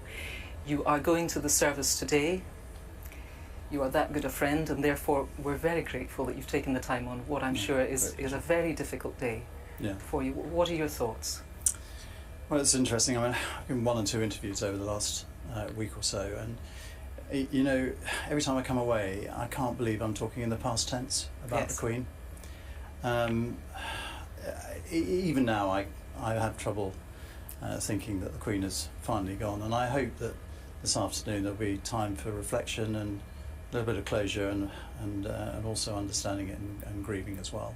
Over the past days, of course, what we hear so often is she was a country woman at heart, and we try to in a way get to the bottom of that, and one of the ways to unpack it, of course, is her relationship with horses, the equestrian fraternity. It all began with a little pony called, was it Peggy? Peggy. Tell me a bit about Peggy. Well, Peggy is a little Shetland pony, and as we know, they can be either great or they can be really curmudgeonly. And I think Peggy was okay actually, but she had a really big instructor called Sybil Smith, who was one of these sort of redoubtable women who got the Queen riding and interested in ponies from the very beginning. And that connection, you know, with an animal like a horse or a pony, it doesn't matter whether you're a queen or a pauper or whatever, it's the connection. They don't know it, and the Queen had a wonderful connection with horses. And I wonder, maybe, Simon, that was really at the root of it, because horses and dogs, she loved horses and dogs, and of course they just met her on the same terms as they met any human being. You know, they weren't looking at the crown, they weren't looking at the orb and the sceptre. She was just another human being, and I wonder maybe if therein lay part of the attraction for her. Absolutely, it was simple pleasures, and you know, when you're getting away from matters of state and you're dealing with your dogs or your horses or the surroundings that you're in, it was tremendously relaxing for the Queen, and that's what we saw at the Royal Windsor Horse Show. Absolutely, the total relaxation for the Queen to come down and see her horses and ponies, which she did for 79 years. 79 years? Yeah. She never missed one? Never missed one, and was there most days. And recently, State Opening Parliament happened on the Wednesday. Well, I don't know how the Queen did it, but the Queen took off the crown, the robes of state and everything else, and was here by lunchtime to see her ponies in the ring. It was amazing. And she was a very accomplished horsewoman herself. Is it true, and I've read this and I've never been able to check it out with anybody else, I guess you're the person to ask, was she still riding her fell ponies into her early 90s? Oh yes. That's true? Yes, it's true. And the Queen was a fantastic horsewoman and person, and I always say that nobody knows or knew as much about a horse or a pony than the Queen. She had an incredible encyclopedic memory about horses and what breeding lines and bloodlines and everything else. So she loved them. Did they love her? Was the feeling mutual? Oh yeah. I mean, we all knew that the Queen was not very tall, and sometimes these big horses are not well behaved. Sometimes, but with the Queen, she absolutely commanded them, and it was done because it was relaxed. She stood there, she stood her ground, and the Queen tended to have this relationship, which was extraordinary. It was almost horse whispering. Really? Yeah, That's it was amazing to see the Queen around horses. June, of course, means Ascot, and she was a devoted attendee of Ascot. It's interesting to think about the work that she did. I mean, obviously, it was enjoyment for her, but she brought the racing fraternity really into the spotlight, and we have, I guess, the amount of overseas money and the people who are very interested and want to be part of horse racing because they associate it with something dignified and something wonderful, and they associate it with the monarchy. She did a lot for the industry of racing. Industry of racing, industry of horses and ponies. I mean, the Queen didn't just have a horse and see it race. The Queen knew about its journey, you know, from foal to the winning post, and that gave a great sense of accomplishment and pleasure for the Queen. And it was the same with the horses and ponies. And I always say to people that there are rare breeds in ponies and horses, and she was responsible for saving at least 7 through her patronage and support, so that we now see today not only survive, but they're thriving as well, like the Highland pony. Now, never mind winning the Gold Cup with Estimate in 2013. I hear she liked to win the rosettes at the Royal Windsor Horse Show. She was chuffed, was she, when she got one? Really great pleasures. And I remember wandering up to the Queen. She just stood there in her blue gilet and a headscarf and sensible shoes and a tweed skirt. Good woman. And you know, so she was pretty incognito. And I remember wandering up to one ring, and she'd had a real sort of blue ribbon day, because you hauled out this load of rosettes out of her pocket and said, "Simon, look what I've won!" And you know, she was so pleased, and her smile was radiant. And she put them on her dining room table every night. Every time she won a cup at Royal Windsor Horse Show or a rosette, she put it on the dining room table. Simon Brooks Ward, we are very grateful for you sharing those wonderful, intimate memories. We will let you go now to St George's Chapel. Thank you very much for taking the time. Thank you very much indeed. I am with not just any old Windsor family, 6th generation Windsor family. Geoffrey, lovely to see you. Thank you very much. You're 90 now, but during the war, you got a very special invite to Windsor Castle, didn't you? I did, yes, absolutely. I was invited to go and see the pantomime. The pantomime. Oh yes, yeah, the pantomime. I went to see the pantomime, which was absolutely amazing. It was fantastic. How old were you? I was 8 years of age. 8 years old. And who was in the pantomime? The pantomime, well, I want to call them Princess Elizabeth and Princess Anne. Margaret. Sorry, Princess Margaret. We're with you. Well, there were princesses then. Yeah, they were the princesses, that's right. Because it's a long time ago, but I think I'm probably the only person that's ever been to there, because I was taken, and I was so enthusiastic about it because it was so wonderful. I went round and picked up the programmes, and I talked to the princesses, and they talked to me. What did you talk about? Do you remember? Yes, they just said, hi, you know, what are you doing? How are you about? And I said, well, did you enjoy doing it? And they said, oh, absolutely, we loved it. What a lovely, lovely Yeah, memory and an it was. experience. Can we see the mementos that you've got in your surely. hand? So what do we have here? We've got tickets to see Aladdin. Yeah. And a letter sent, and this is your tickets came in this letter. How did you manage to get the tickets? Well, my parents knew the headmaster there of the Royal School, who in fact produced the pantomimes. And Andrew, you've been hearing these stories your whole life. Oh, all my life, yes. How special? Incredibly special, and sort of rooted my father at such a young age to the whole Windsor royal connection. And you've got your own royal connection as well, haven't you? I Tell us do, your Anita. story. I am chairman of the Royal Windsor Rose and Horticultural Society, and the society was founded by Queen Victoria in 1893, and every sovereign since then has been our patron. Now, I'm not chairman because I'm a gardener. In fact, I know nothing about gardening or horticulture at all, but the society got in trouble about 10 years ago with no members, and I was approached because my grandfather had been involved, and I was asked if I would help them out. And I'm a businessman, so together with the small team, we've managed to, reignite the society. And you took a bouquet to the Queen. I did. In fact, the summer show, the Royal Windsor Flower Show, has a unique competition class, which is a floral table display that the winner gets. The table display goes up to Her Majesty's breakfast table. And so as chairman, my job is to go up to the Windsor Castle, knock on the door, present the floral display, say, Andrew Try, chairman of the Royal Windsor Rose and Horticultural Society, the floral display for Her Majesty's breakfast table. And the Queen was there, and she actually invited you up to see the roses. Exactly. So I was invited in. Oh, wonderful. I wasn't expecting it, and got to present the bouquet to the Queen. Wonderful to hear both your stories. Thank you so much, Geoffrey and Andrew. Thank you. Fantastic. Thanks, Anita. There's a documentary in that. My next guest is the actress and writer Dame Maureen Lipman. Thank you very much for taking the time to join us. You were preparing to go on stage 11 days ago when you heard the news that stopped so many of us in our tracks. How did you react? I had a premonition, Kirsty. I actually texted to a friend in Corrie. I think the Queen's going to die. Just had one of those strange experiences, and then I thought that the show would be cancelled. It was in Manchester, it was a one-woman show, and I didn't think anyone would play that night, but the directive came through that we were all to carry on. And all I can say is it's quite a harrowing show as well as humorous, but all I can say is it was very tender that night, because my reaction was immediately visceral. I just sobbed.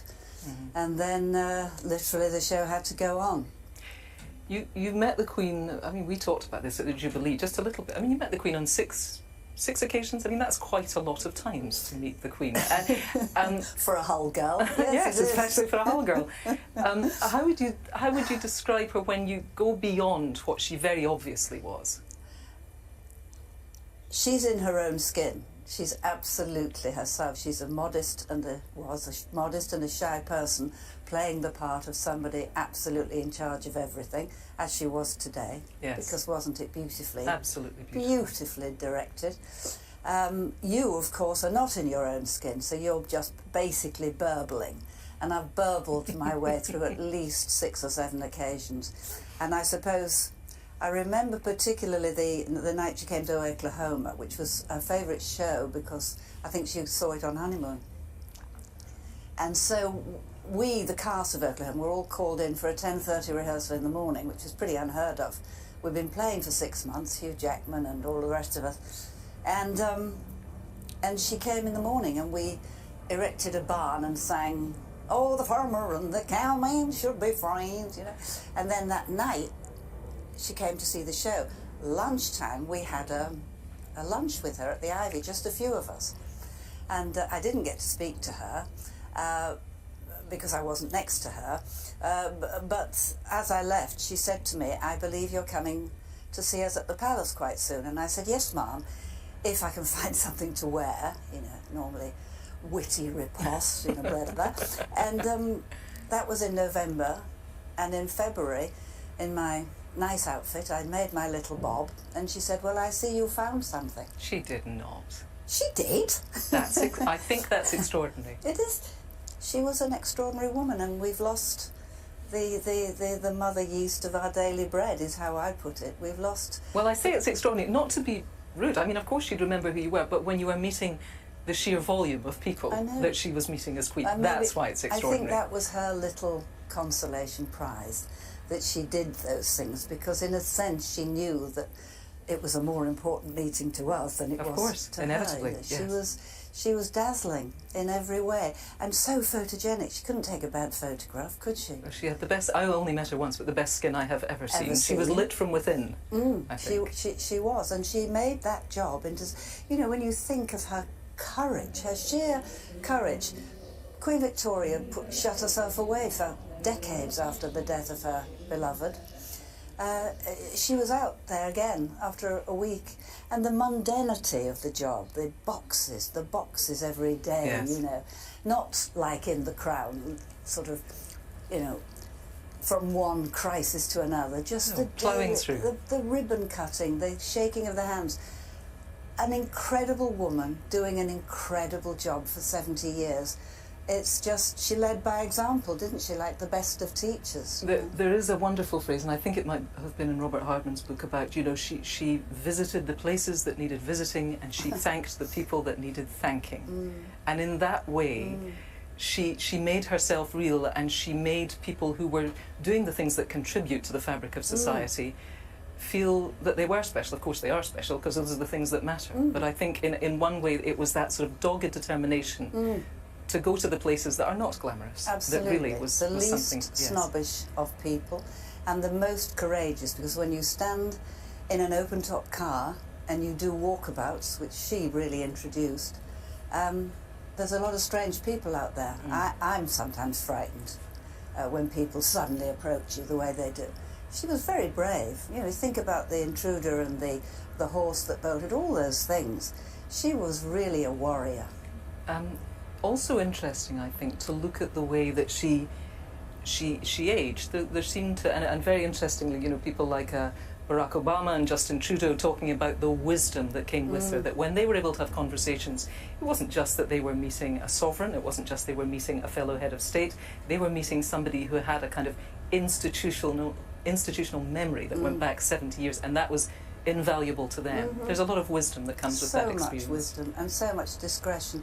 If you remember the blue and yellow flowers that were discreetly behind her after Russia had invaded Ukraine, she had a way of making her point, I think, which was unique. Dame Maureen Lipman, thank you for sharing your memories and thoughts. It's so nice to see you today. Lovely to see you too, thank you.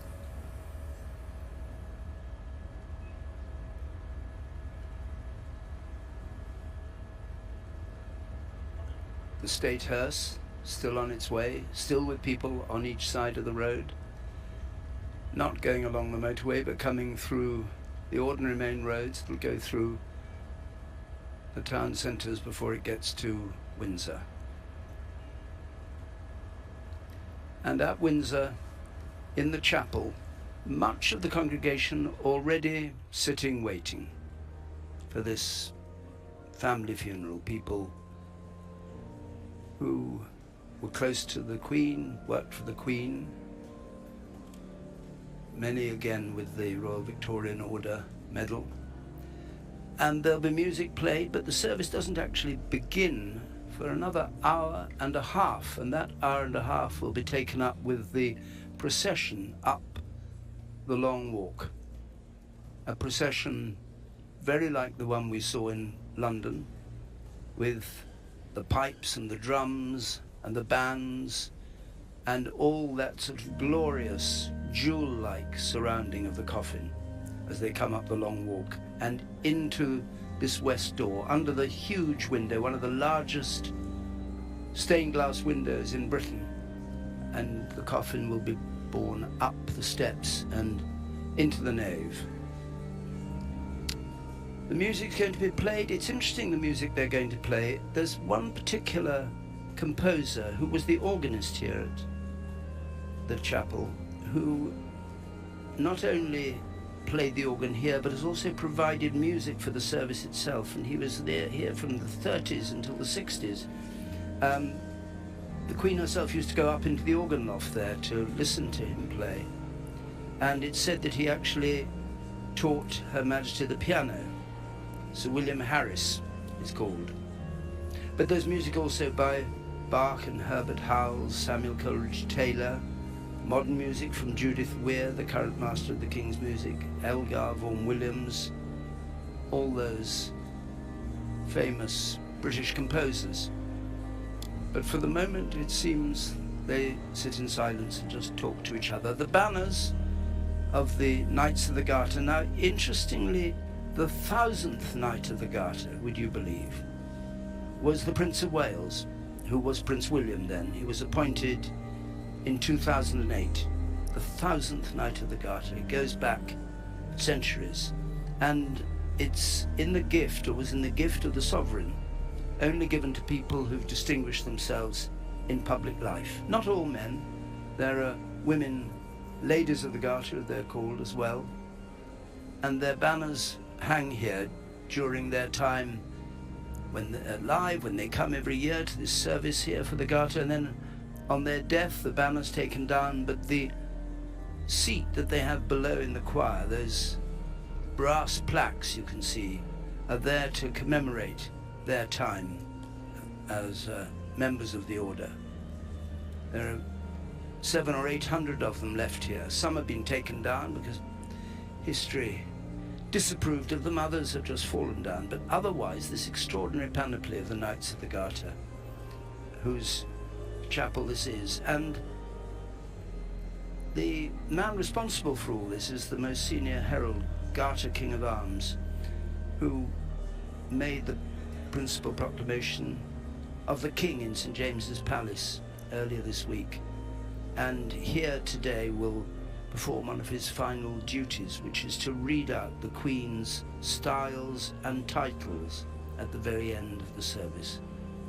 Garter King of Arms, and with the heralds, who nowadays play a mainly symbolic role at state occasions, but in the past were figures of controversy who had to decide who was entitled to call themselves what and who owned what land, and got caught up in all kinds of shenanigans. Now, as so many of the people that we see in the most brilliant colours here enlivening these occasions is actually there simply as a formal role which they play.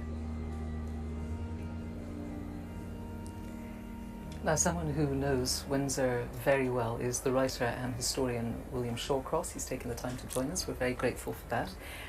You've spent a lot of time here. Sometimes it's been social times and sometimes it's been working times. We'll come to that in a second, but today, as somebody who spent a lot of time in the company of the Queen, what are your thoughts? Well, I don't want to exaggerate and boast and say it was a lot, but I had an incredible honour from the Queen. She asked me to write the official biography of her mother. And there was a 6-year period where you researched and wrote that.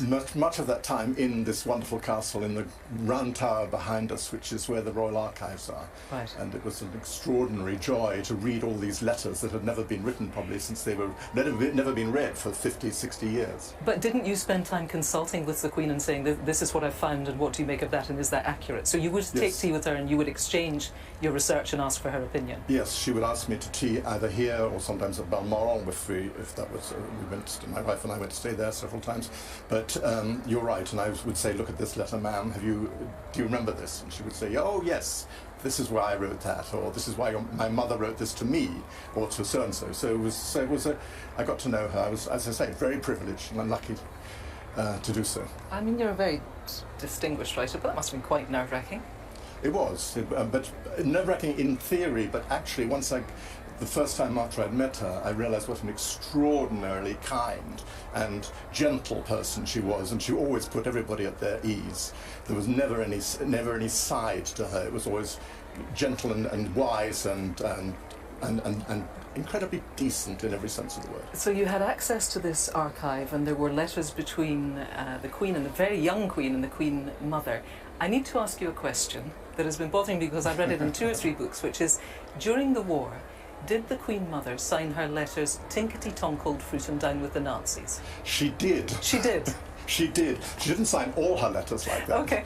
If she was writing to the Queen, to Princess Elizabeth, she would say, "With much love from your loving Mamma." Right. But to friends and cousins, not all of them, and certainly not to a formal letter, she would say, "Tinkety-tonk and down with the Nazis." Right. And she had this wonderful habit of raising her glass to people she loved and say, "Let's now drink to Winston Churchill." And then raise our glasses to Winston Churchill, and let's lower our glasses to the Nazis. And others. When you were a house guest, you say both here at Windsor, overnight stay, what were they called? Dine and sleeps, I think. Dine and sleep. Very posh sleepover. Yeah, yes, very posh, of course. Being asked to sleep here is very posh. One of the other guests who was there the night that my wife and I were here had a canaletto in his bedroom. Well, that's pretty posh. That is pretty posh. Right. And beautiful. And those events, I mean, I imagine, of course, because you already had this working relationship, not entirely nerve-wracking, but, you know, you have to be careful to do and say the right thing. Notoriously, we have heard throughout this week that the Queen was the consummate hostess, that she worked very hard to put her house guests at their ease. Did you experience that? Absolutely. There was one classic occasion when my wife and I were coming to stay the night, or the weekend actually, and the British Airways lost my wife's luggage. So she was crestfallen, as you can imagine. I can.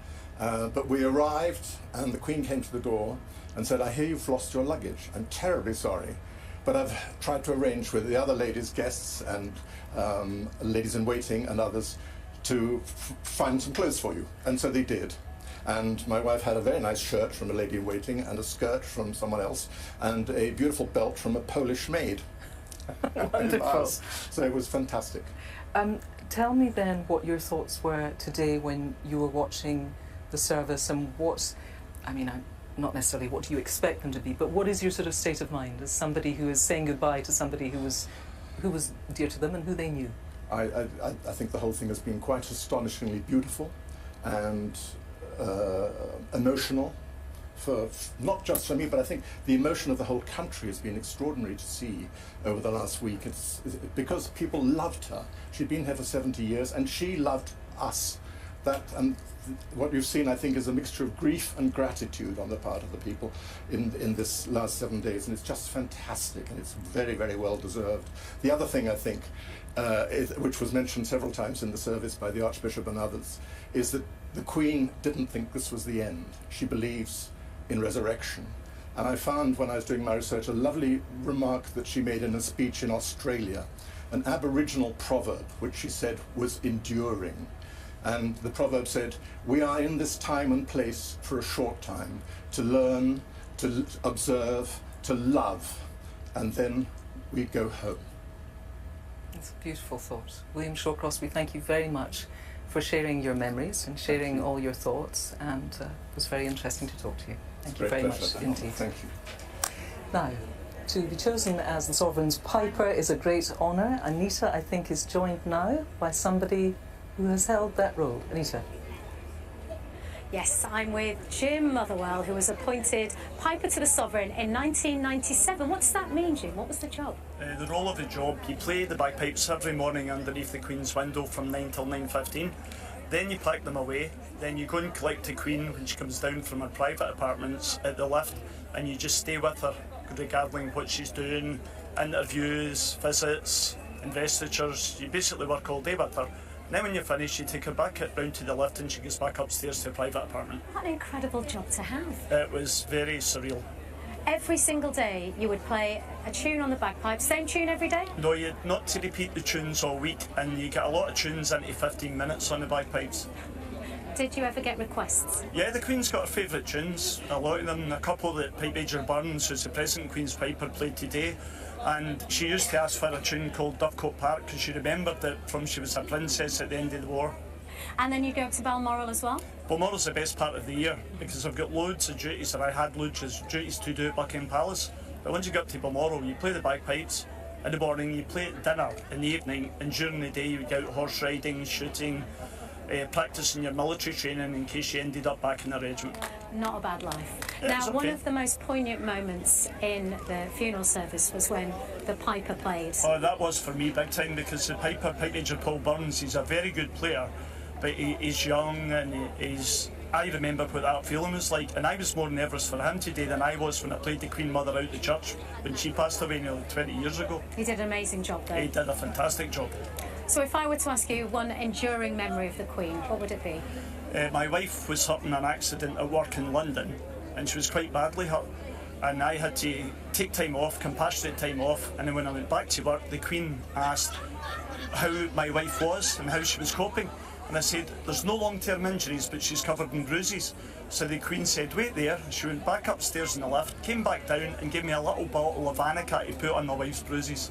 So Trish was very happy with that. Such compassion. Yeah, that's the word, compassion. She's a very compassionate lady. Well, it's been a real pleasure to hear your memories. And what does it mean to be here today, Jim? Oh, it's very special. I mean, when I saw on the news and the TV that the Queen had died, that's all it said, the Queen dies. I could feel the tears welling up in my eyes, but this is lovely doing this, seeing all this, the pageantry. It just brings my job back into the forefront of my head again. Jim, thank you very much. You are very welcome.